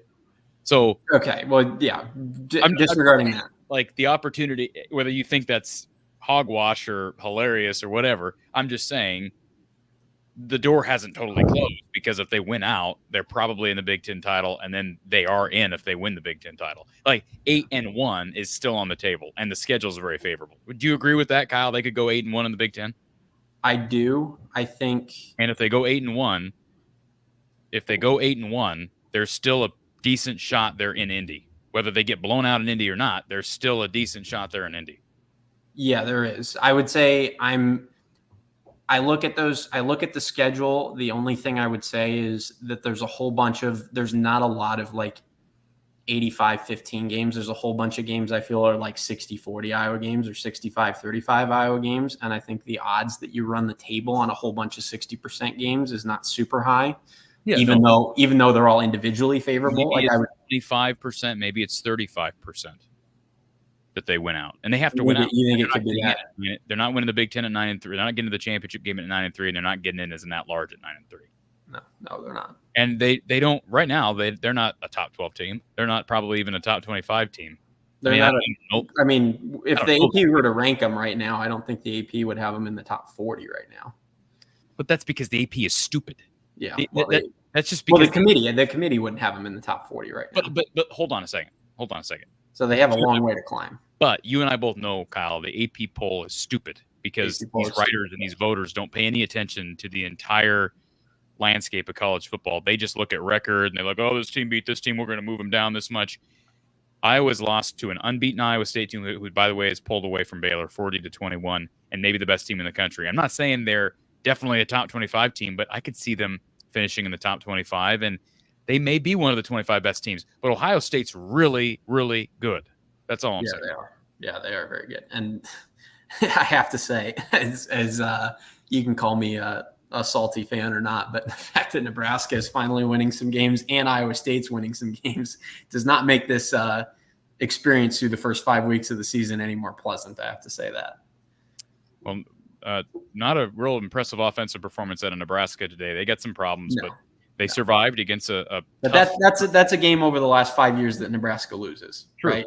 Yeah, they hadn't won. That might be their first one possession win. They were like 0 of 13 or something in one score. They finally won a one score game. That's big news coming out of Lincoln today. So Kyle, I'm going to let you slide because I want to get to this 2-minute drill. Two different games. Washington leading Michigan and Minnesota tied with USC with 2 minutes to go. So I'm going to let you slide, get Coach and I out of here, and we'll move on. All right. Sounds good. Thanks, all right. Have a good night. Appreciate it, sir. Go ahead. I do have one question about Kyle's reference to these last 8 opponents, these 8 disappointing games in a row against ranked teams. When he says ranked, is he talking top 10, top 20? What does he mean by ranked? I think, Kyle, you mean ranked when Iowa played them, correct? Yes, but all 8 of them finished ranked at the end of the season too. So, and they were all Iowa State's ranked right now. You see what I'm saying? Like, yeah, no, they had to be ranked when Iowa played them. That was what I looked at. I looked at their ranking when Iowa played them. But all 8 in the top 25. We're saying.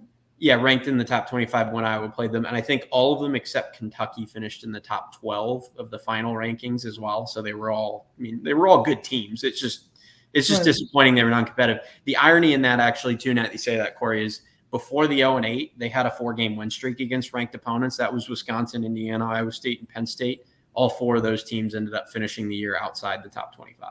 So those were big wins at the time, but in retrospect, a little bit more questionable. Thanks, Kyle. Appreciate it. Yep. Okay, Midwest Storm Chasing, thank you for the super chat. Heading back to pick corn. Thanks for staying live so long. Appreciate you guys, and stay safe out there, Chase. Do appreciate that. All right, folks. Iowa falling to Ohio State 35-7. Maybe Don and I can get together. I don't have enough strength in me or the time this evening to preview Washington. We'll get together maybe for a few minutes, Don. Can we do that? Maybe get together for a brief preview here sometime this week. If you have not subscribed, folks, hit the like button and subscribe. Very simple to do. A couple clicks of the button. Thank you for being here over the last almost 4 hours. For Coach Patterson, I'm Cory Brada from the Hawkeye of the Storm in Iowa. Postgame with Coach Patterson. We will talk to you next time.